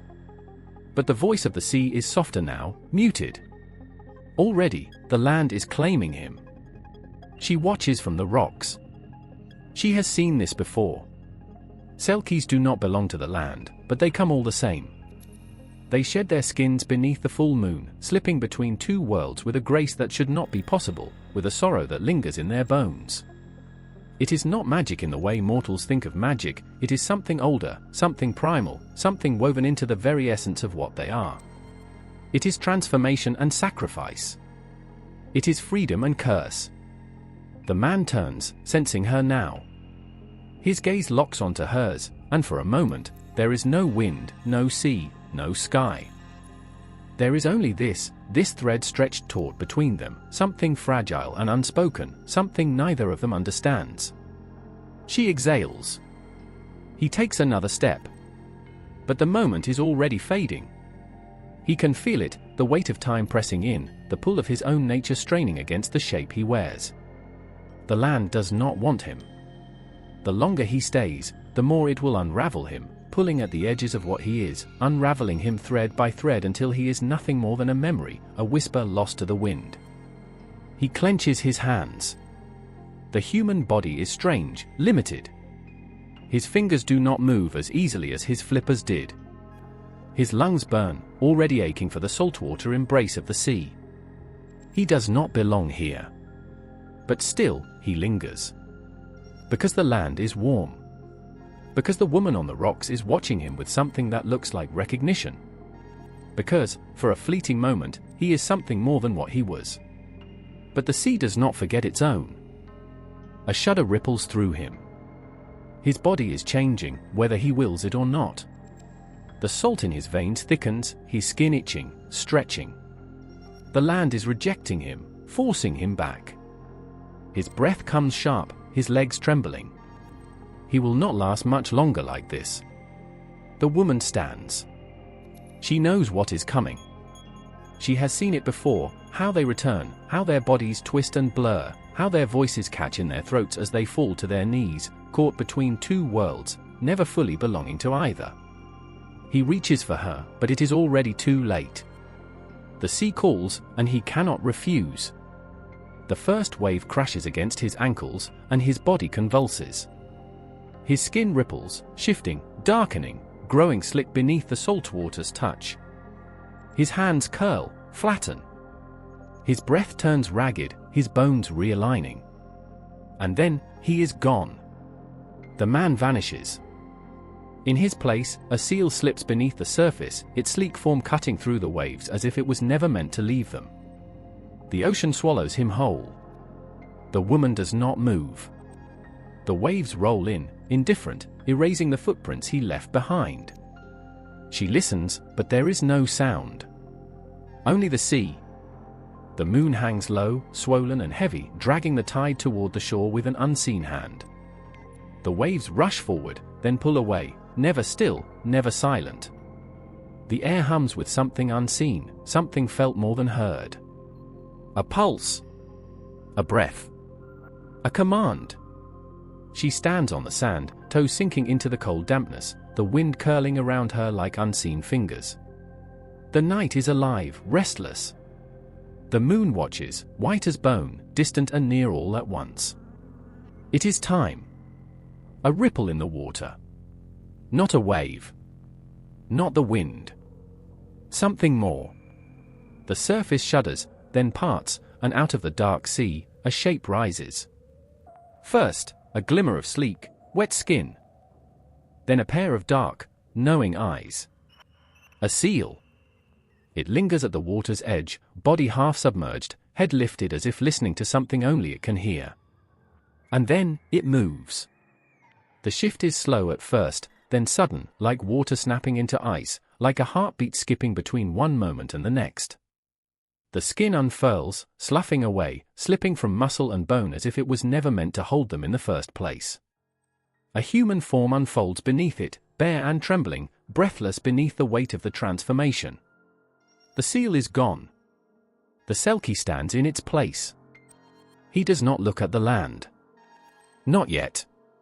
His eyes turn upward, locking onto the moon as if it holds him in place, as if it has called him here and will decide when he leaves. He raises a hand, fingers curling toward it, but it is too far, always too far. Yet its pull is in his blood, thrumming beneath his skin, stretching through his limbs like invisible threads.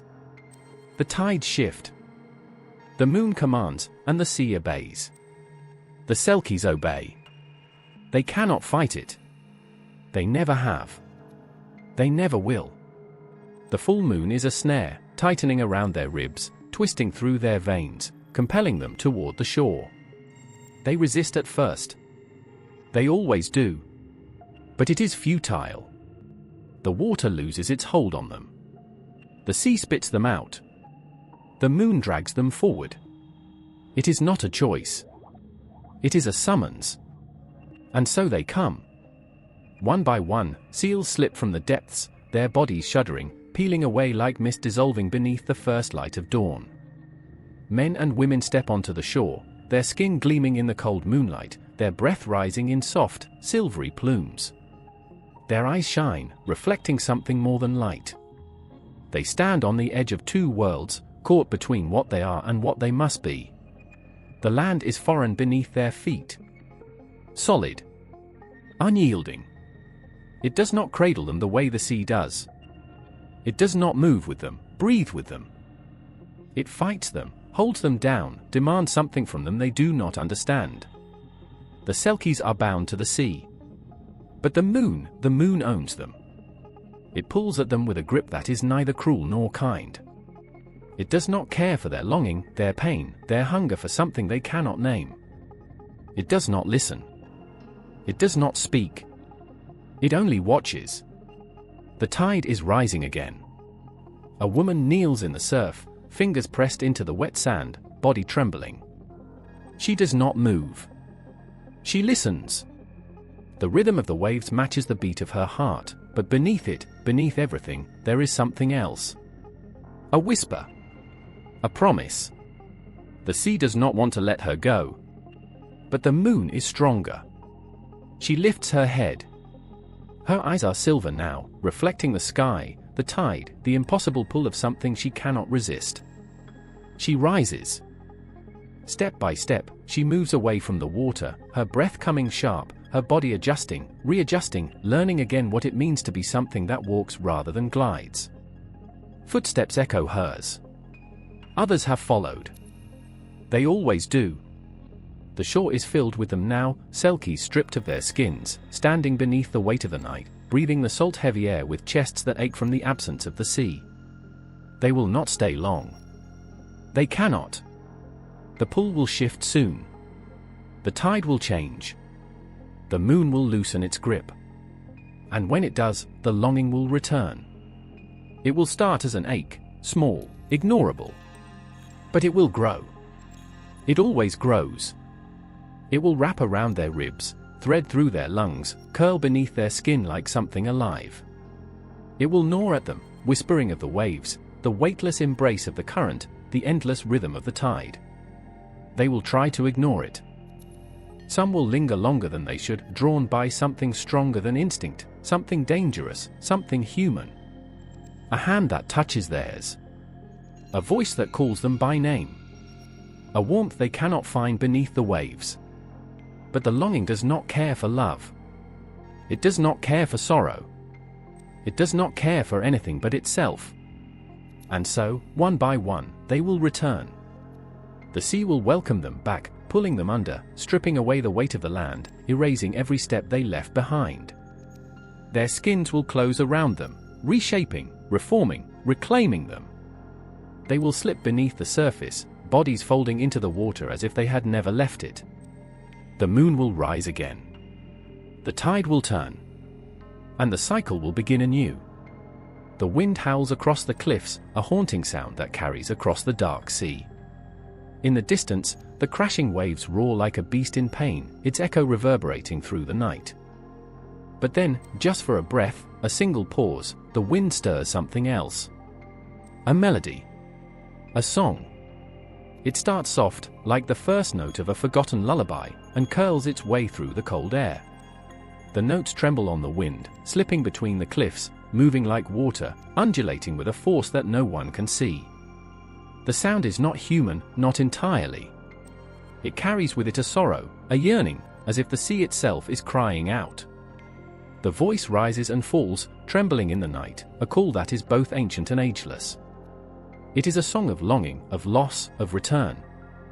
And when the winds blow hardest, when the waves crash highest, the song breaks through the chaos, a raw, guttural wail that rises from the depths of the ocean, pulling at the hearts of those who listen, drawing them in, drawing them closer to the sea. This is the song of the Selkie.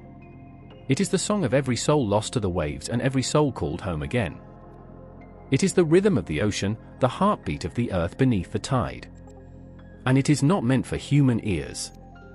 Yet, somehow, it always finds its way through. Some say it is the seal people themselves who sing. Others say the song comes from the sea itself, a melody as old as time, passed down through the crash of waves and the wind's breath. The Selkies know it in their bones, in their blood, in their very souls. It is a call they can never ignore, a pull they can never escape. It is the pull that turns the tide, that shapes the course of the moon, that bends the earth to its will. But those who listen, the one standing on the edge of the cliff, staring out into the blackness of the sea, hear it differently. To them, it is a summons, a promise, a lament. A cry of something lost, something forgotten, and something always, always just out of reach. The songs are carried on the winds, passed between generations like secret whispers. They are sung by mothers to children, by grandmothers to granddaughters, by fishermen to each other as they sit by the fire. The Selkie song never dies. It is a haunting lullaby, a mournful refrain, and the song of the moon that dances across the waves. And those who hear it, the ones who listen with their hearts as much as their ears, feel it deep inside. It pulses beneath their skin, under their ribs, slipping into their souls, and they are never the same again. They do not know it then, but it is already too late. They will never walk away from the sea without the song echoing inside them. There is a rhythm to it, like the ebb and flow of the tide. Slow, aching, almost unbearably beautiful in its sorrow. And then, in the space between breaths, a sudden shift. A burst of sound that tears through the silence, sharp and urgent. It is the cry of the Selkie, breaking free from the sea, from the skin they no longer wear.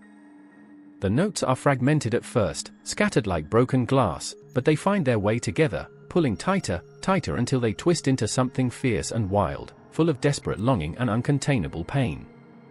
The air crackles with energy, thick with the magic of it, as if the song itself has the power to tear open the sky and drown everything in its wake. And then, just as suddenly, it fades. But the echo lingers. For days. For weeks. For years. The song follows, sinking deeper into the bones, deeper into the skin. Even when the wind has quieted, when the waves have stilled, there is still that haunting, that pull. It is a voice that never leaves, even when the singer has long disappeared beneath the waves. The song carries the memory of a love that was never fully lived. It speaks of promises broken by distance, by time, by the sea itself. And always, always, it speaks of the moon. The full moon that calls them back, that brings them out of the sea and into the arms of the land, only to pull them away again, when the night is darkest.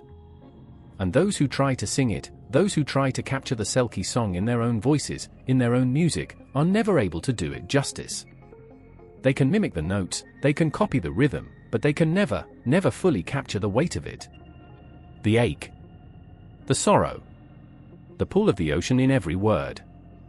The Selkie song is not a song at all, not really. It is a spell. It is a force. It is the sea itself, woven into music, wrapped in pain and beauty. It is not meant to be understood. It is only meant to be felt, deeply, in the marrow of your bones, in the quiet corners of your soul. Those who hear it once will always hear it again. And they will never forget. The song of the Selkies is not just a tale. It is a warning, a plea, a call to those who dare to listen. It is the story of every one of them who has disappeared into the sea, every one of them who has left and never returned. It is the story of every heart that was broken by the distance between the land and the waves. And it will never, ever be forgotten. The fire flickered, shadows writhing against the stone walls, but no one dared speak.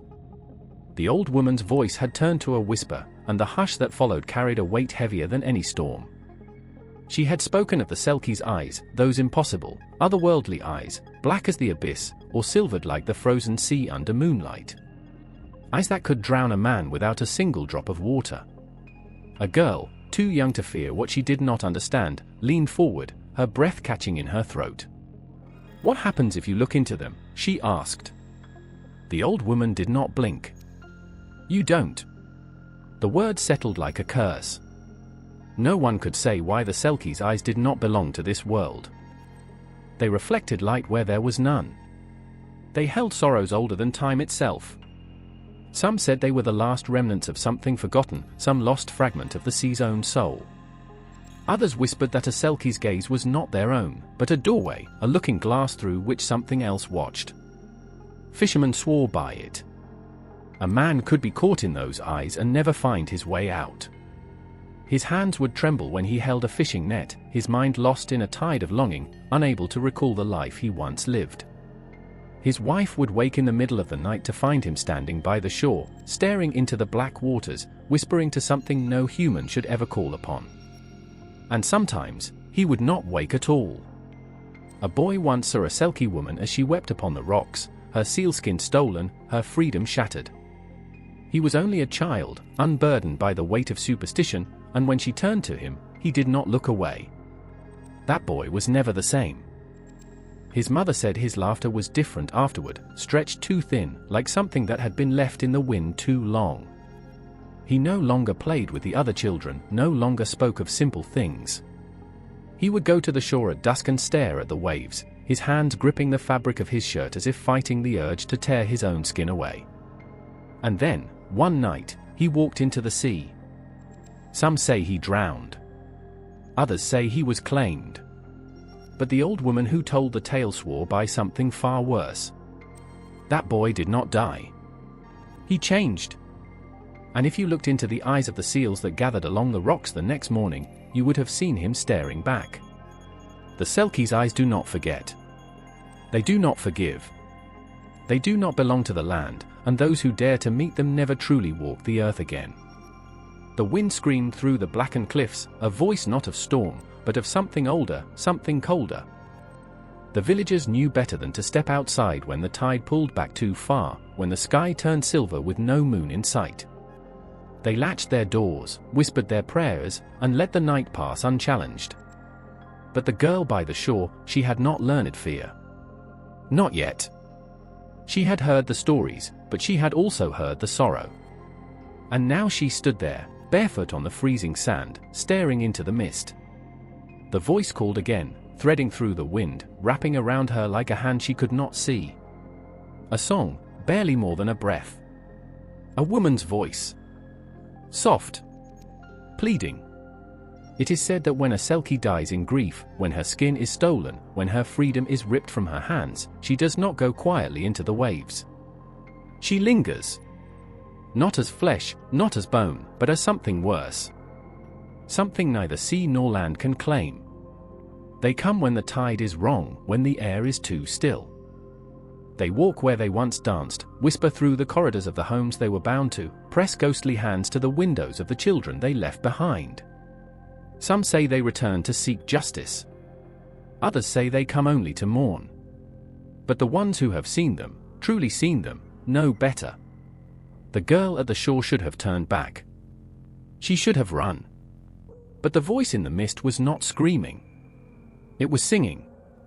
And then, movement. Not the crash of waves, not the cry of gulls, but something else. A figure stood where no one had been before. Bare feet. Wet hair clinging to thin shoulders. Eyes as black as the sea at midnight. The girl's breath hitched. The woman's lips moved, but no sound came. Only the wind carried her song now, thin as a thread ready to snap. She raised a trembling hand, fingers outstretched, pleading for something no living soul could understand. Then, as suddenly as she had appeared, she was gone. But the girl knew this was not the end. Because in the days that followed, the ocean never let her go.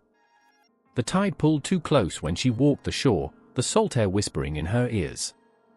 She saw shadows where none should be, felt the weight of unseen eyes in the dead of night. The voice came again, softer now, almost gentle. And when she finally stepped into the waves, no one saw her leave. No one heard her scream. Only the wind sang that night. And in the silence that followed, the sea swallowed the last of her name. The church bells rang with a hollow finality, their voices swallowed by the sea. The villagers stood in solemn silence, their gazes fixed on the priest, on the holy water he cast into the waves.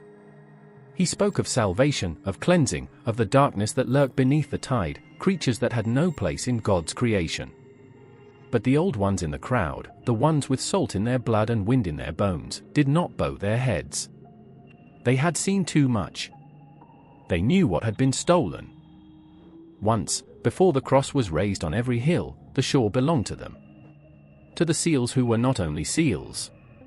To the men and women who moved between the worlds as easily as the tide. To the songs that were sung beneath the moon, unchained by guilt, untouched by shame. But the new faith did not tolerate such things. The Selkies, who had once been kin, were remade into something else. Something wicked. Something fallen. They were no longer free spirits who danced in the water. They were cursed. Doomed souls, cast into the sea for their sins, bound to their seal skins as punishment for wickedness untold. The priest's voice rang with certainty as he told their fate. Those who took human lovers would never return to the grace of God, and those who shed their skins were severing more than their form. They were cutting their own salvation away, drowning their souls in the abyss. The villagers whispered of a woman who had come from the sea, of her laughter, her warmth, the way the light seemed to cling to her even when the storms came. They spoke of how she had vanished when the priest came, how he had stood at the shore, hands raised, cursing the water itself. That night, the waves screamed. And in the morning, a seal lay broken upon the rocks. It should have been just a beast, just another body given to the tide, but its eyes were not empty. They burned with something human. Something that should have never been silenced. The priest called it proof. The old ones called it murder. Still, the stories changed. The Selkies were no longer daughters of the sea. They were temptresses, devils in smooth, wet skin, luring men to their damnation. They were beings who stole, who seduced, who defied the will of God. And yet, even as the stories turned to warning, the fear could not erase the longing. For even in firelit halls where hymns replaced the old songs, men still dreamed of the Selkies' touch. Women still looked to the water with yearning in their hearts. And in the dead of night, when the wind howled against the church walls, the sea still called. It never stopped calling. The quill scratched against parchment in the dim light of a candle-lit chamber. The ink dripped like blood from a wound, staining the page with words that carried the weight of centuries. The scribe's hand faltered for a moment, his breath shallow as the words before him seemed to shift, their meaning twisting in the flickering flame. He could feel it, the presence in the air, the unspoken legend, the stories that haunted the shores, waiting to escape, waiting to be caught. In the quiet of the night, as the moon climbed high and the sea whispered against the rocks, the words flowed. Words that would bind the Selkie to the written page, words that would freeze her in ink, but would never quite capture her. Because she was not meant to be caught. She was a shadow in the waves, a spirit that slipped between the fingers of time. And yet there she was. On these pages. In the texts. Her story was now eternal, though it could never be fully told. She would always resist. Always haunt. The Selkie, with her seal skin, her dark eyes that shimmered with an ancient wisdom, appeared in the works of the medieval poets, her tale woven into the very fabric of the era. She was not just a myth. She was a warning, a symbol, a living paradox. And yet, in the silence of the scribe's room, she seemed more real than the words on the page, more alive than the ink that could never quite capture her essence.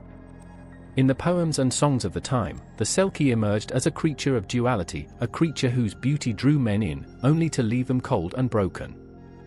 She was a temptress, yes, but not in the way the world had come to understand temptation. She was something else. Something older. And in that moment, when the scribe wrote her into being, he knew that nothing he could ever write would fully encapsulate her. Nothing could. Not even the most elaborate verse, not even the finest calligraphy, could contain her wildness. She lived in the space between words, in the space between the man-made world and the water. The poets could only hint at her nature, whisper of her unearthly song, the way she would call to sailors and lovers alike. The tales became more than simple stories, they were warnings, warnings for men who thought they could claim her, possess her, bring her into the world of men. And as the poets sang of the Selkies, they created something else, a myth that lived and breathed within the confines of the page. The men and women who first encountered these tales might have heard them on the lips of bards, in the halls of kings, or beneath the light of stars, but in the hands of writers, they were bound. Enclosed. Inescapable. But even as these legends took shape in the manuscripts, something darker lingered. The tales shifted under the influence of the ink, becoming less about the Selkie as a free spirit and more about what she represented, the dangers of the unknown, the fear of the water, the consequences of defying God's will. The magic of the old world was rebranded, turned into something ominous, something to be feared, and the Selkie was no longer just a woman who could shift between sealskin and human form, she became a creature of sin, a creature to be watched, a creature who would destroy. A poem from the 12th century spoke of a man who, having found a Selkie's skin, took it, keeping it hidden from her. He kept her, he loved her, and for a time, she seemed to accept this fate. But what they didn't understand, what no one could understand, was that even when bound by skin, the sea still called her. She could never be fully tamed, fully claimed. No matter how tightly the scribe's hand gripped the quill, no matter how perfectly his letters formed, the sea still churned under the ink. And so, the stories passed through generations, turning the Selkie into something else, into a symbol of lost love, of betrayal, of eternal separation. The transformation was complete. What had once been a symbol of freedom had been turned into a tale of tragedy, of the man who loved too deeply and the woman who never truly belonged to him. But these tales were not just written for entertainment or moral instruction, they were a reflection of a society that feared the unknown, that feared the mysteries of the water, the call of the sea that could never be fully explained. These words on parchment sought to tame what could not be tamed. They sought to capture, to confine, to make sense of something that existed outside the reach of logic. Yet, in the quiet of the scribe's room, the Selkie waited. She waited for the waves to carry her back into the moonlight. She waited for the next person to hear her song, to feel the pull of her gaze. The Selkie was never truly captured. She existed in the space between the lines, between the ink and the empty air, between the hearts of those who wrote of her and the hearts of those who lived her.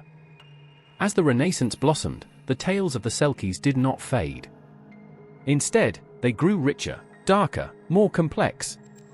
The world had changed, but the sea had not. And so the Selkie remained, her story written in the verses of scholars and poets, her eyes ever watchful from the depths.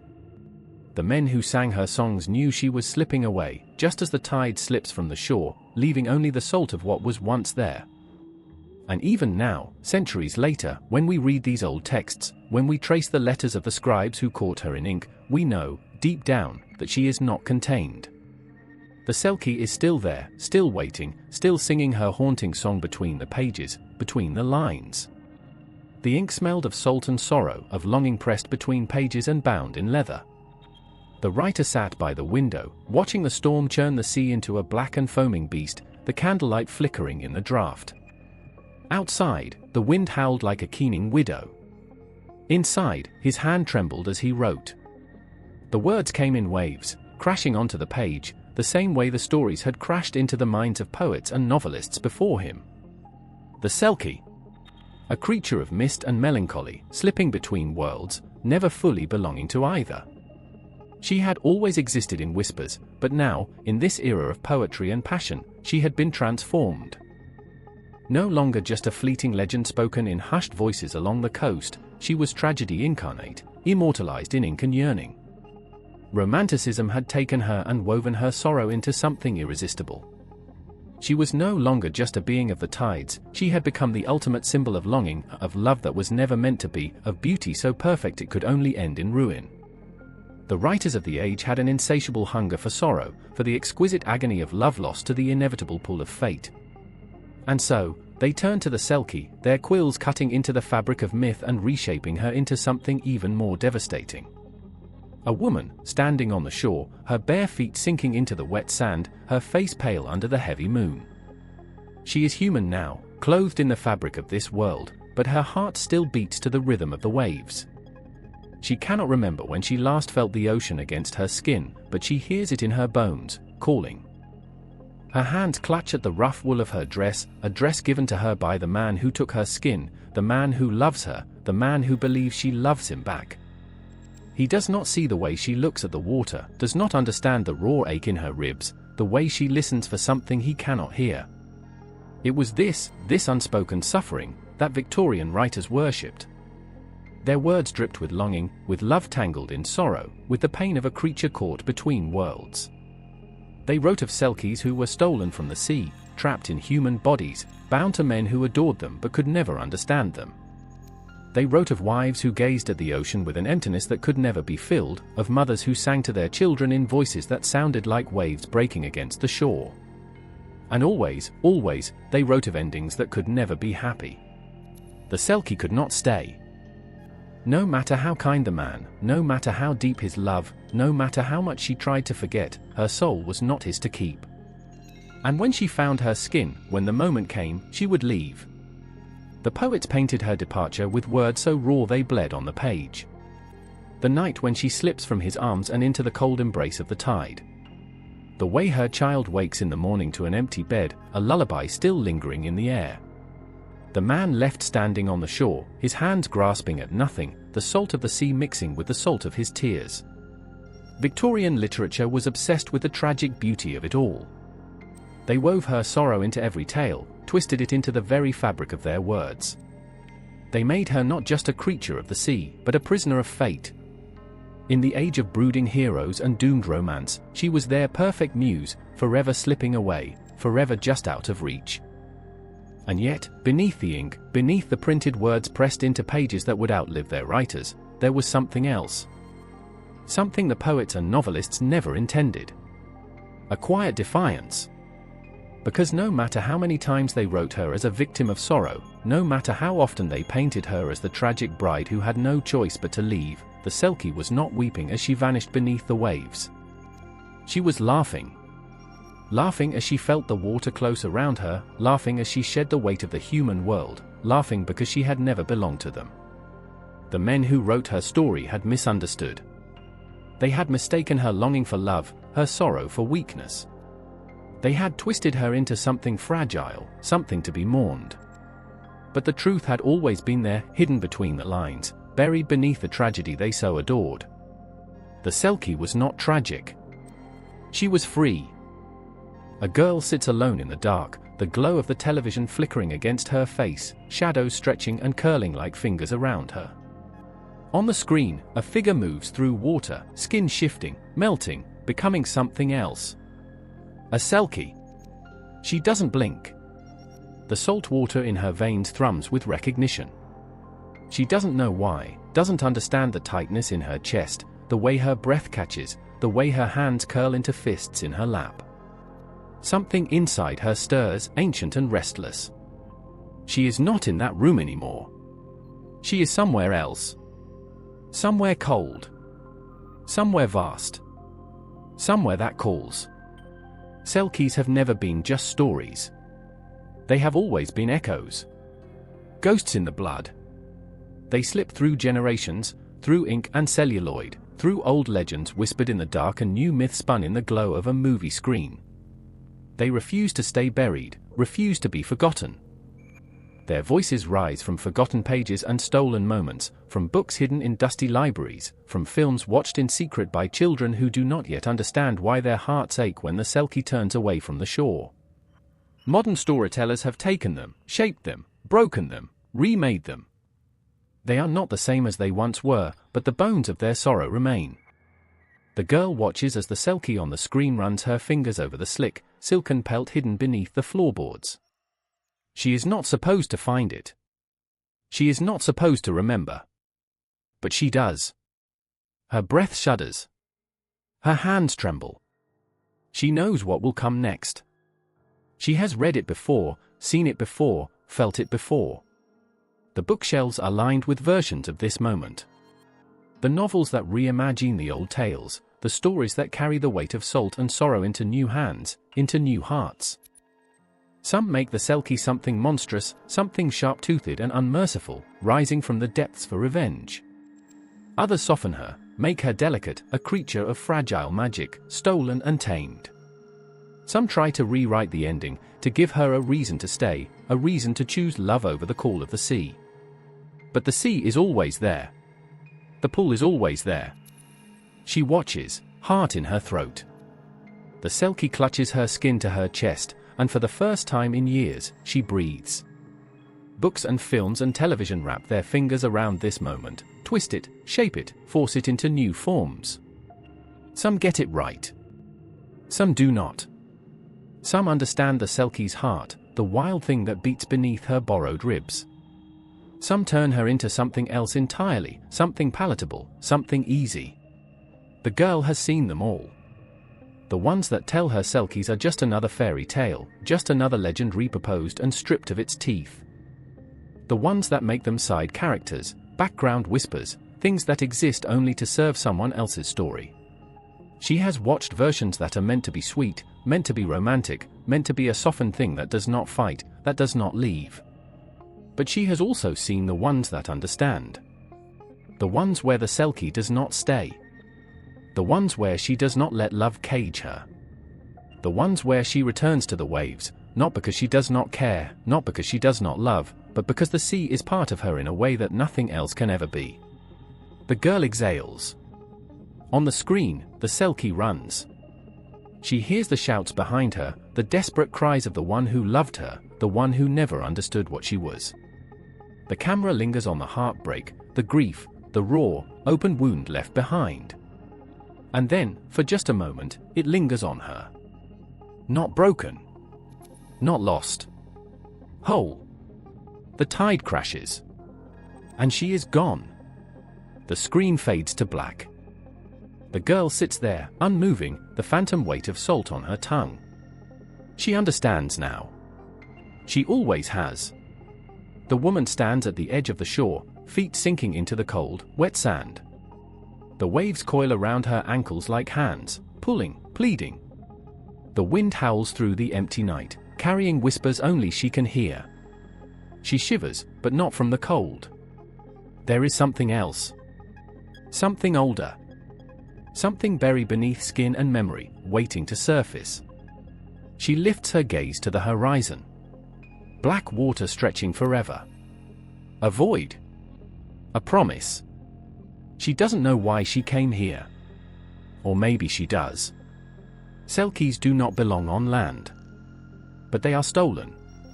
Trapped in stories, in cages of flesh, in marriages that bind their hands and silence their voices. They are given husbands, children, homes with doors that lock from the outside. They are made to forget who they were, what they are, until the day they find it, hidden beneath floorboards, tucked away in wooden chests, waiting in the shadows. Their skin. Their truth. And in that moment, they know. The sea is not just water. It is the self, the soul. It is freedom. Psychologists whisper about the Selkie's sorrow, about what it means to be stripped of the thing that makes you whole. They speak of lost identity, of women who wake up one morning and do not recognize themselves in the mirror. They speak of cages built from duty, from expectation, from love that does not understand what it destroys. Fairy tales have always been more than stories. They are warnings. They are truths wrapped in fangs and folklore. The Selkie is the woman who vanishes into the night, leaving behind a wedding ring on the table, a closet half empty. She is the mother who loves her children but cannot stay. She is the girl staring at her reflection, wondering why her skin does not feel like her own. She is the thing that was never meant to be tamed. But it is not just women. Men hear the call too.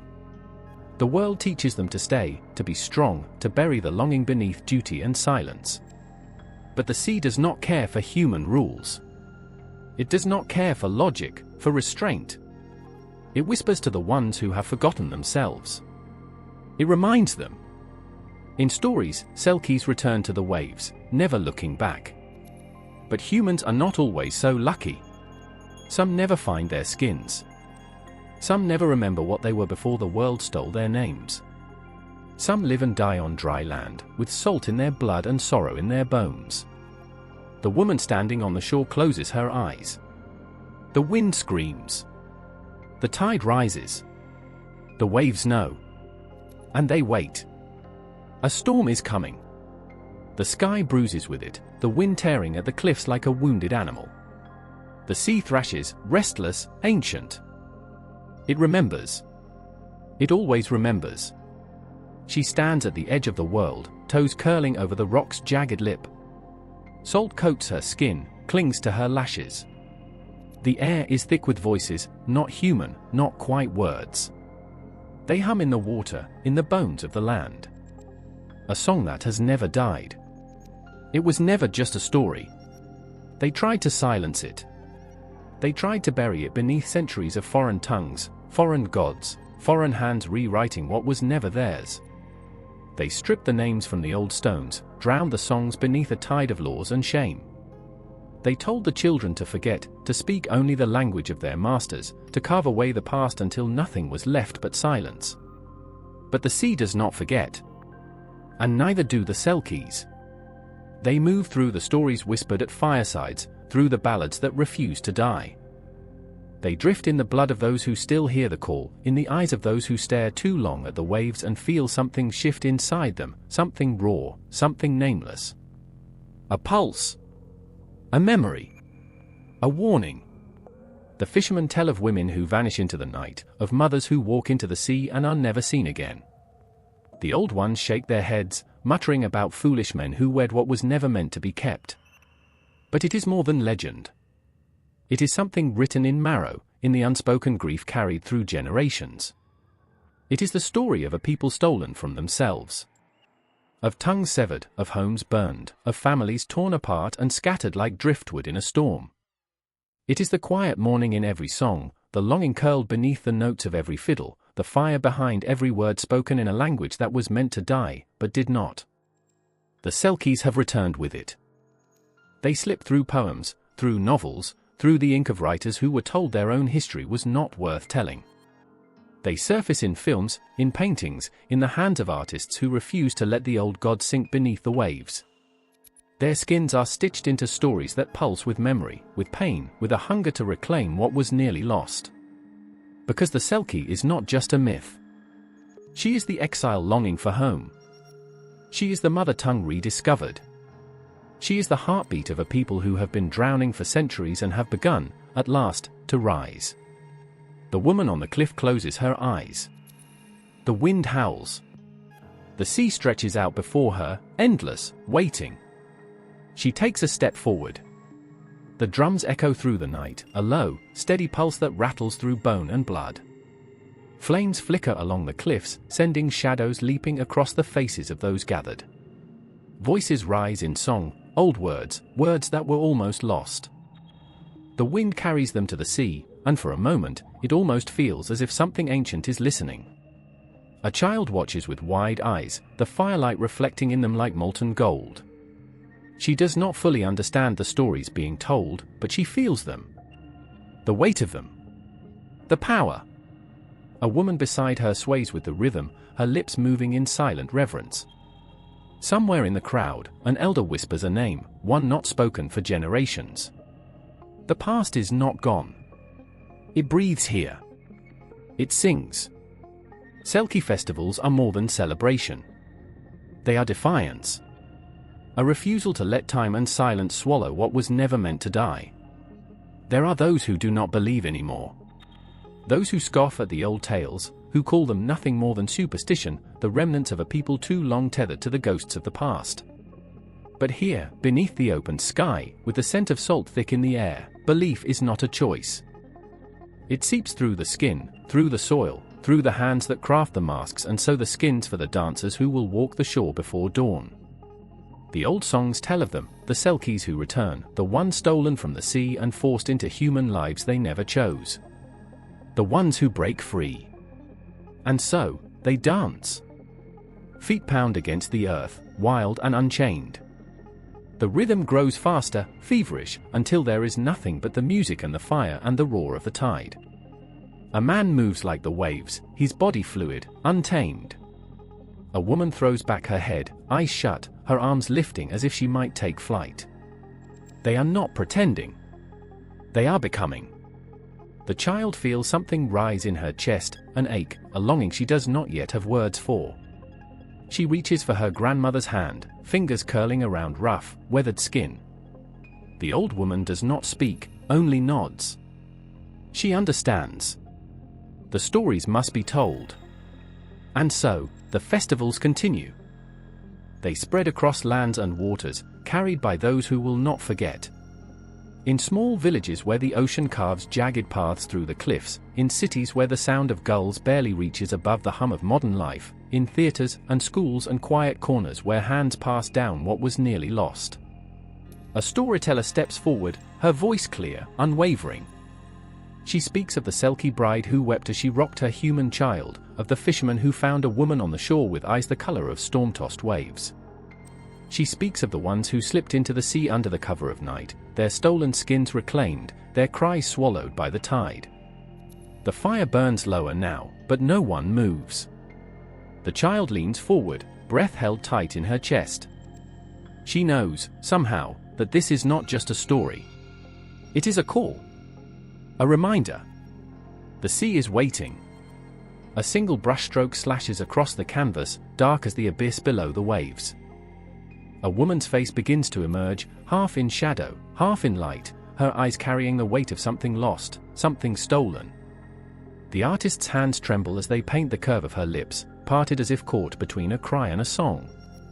The sea whispers through the walls. In another room, far from this one, a musician lets their fingers hover above the strings of a violin, breath hitching in the hush before the first note. The bow lowers, a single sound carving through the silence, slow, aching, as if echoing from a time before memory. Art does not merely depict Selkies. It calls to them. Centuries have passed, yet the vision remains the same. On oil-streaked canvases, they rise from the surf, hair clinging to bare shoulders, eyes searching the horizon as if listening for something that will never return. In ink and charcoal, their ghostly forms slipping between worlds, half woman, half shadow, caught between longing and loss. A sculptor's chisel strikes against stone, the sound sharp, final. In the unfinished figure, the outline of a woman begins to take shape, arms curled protectively around herself, her body half emerging from a cloak of rough, uncarved rock. There is something tragic in her stillness, something that lingers, refusing to be ignored. The same story, told 1,000 different ways. The same heartbreak, pressed into paint, chiseled into stone, woven into melody. In a dim-lit studio, an artist wipes their hands against their stained smock, stepping back to gaze upon what they have made. The Selkie's face stares back at them, distant, unreadable. The artist does not know why their hands keep reaching for her, why every brushstroke feels like a plea, why the scent of salt lingers in their mind long after the work is done. Somewhere, a singer draws a breath. The first note leaves her throat, trembling, raw. The song is old, older than the words themselves. It speaks of women who walk the shore with bare feet, of men who wake to find their lovers gone, of the crash of waves against the cliffs, of the unbearable silence that follows. The notes rise and fall, carrying grief, yearning, the distant echoes of something more. A man in the crowd presses a hand against his chest, as if trying to hold something inside. A woman beside him closes her eyes, tears slipping down her cheeks unnoticed. They do not understand why they are crying. The song does. Strings wail beneath the weight of bow and fingers, mimicking the howling wind, the desperate call of the ocean. A drum beats low and steady, like the pulse of the tide. In the melody, there is sorrow, but there is also rage, the fury of something stolen, something taken by force. The Selkie does not simply mourn. She remembers. And so do they. The painting dries. The song fades. The sculpture stands unfinished in a forgotten room. But the Selkie remains. Waiting. The wind carries voices that do not belong to the land. They slip through the cracks in the rocks, winding through the air like threads of something half-remembered. A song? A warning? A whisper of something lost? No one knows when they first heard it, only that it has always been there, woven into the fabric of the tides, hidden in the hush before the waves break. A girl stands at the edge of the shore, toes sinking into the wet sand, watching the water pulse and breathe. Her grandmother once told her that the sea keeps its dead, that it does not forget those who were stolen from it. She watches the horizon, waiting for something she cannot name. The waves beckon, stretching toward her, pulling back, always just beyond reach. The stories still linger. They press against the bones of the earth, buried in the ruins of forgotten settlements, etched into the lines of weathered hands.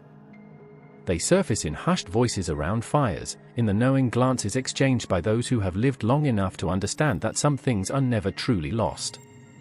A man walks the cliffs, collar pulled high against the wind, eyes fixed on the shifting silver of the water below.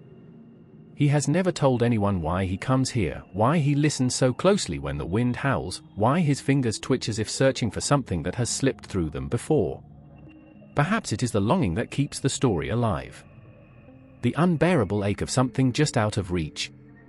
The feeling of fingers brushing against smooth skin, against fur, against something both familiar and foreign, only to have it slip away. A memory that was never theirs to begin with, yet clings to the soul as if it has always belonged. A woman dreams of the sea, though she has never seen it. In her sleep, she is drowning, or perhaps she is breathing, sinking into the waves as if they are welcoming her home. She wakes with salt on her lips, her heart hammering in her chest, the echo of a song ringing in her ears. The Selkie does not fade.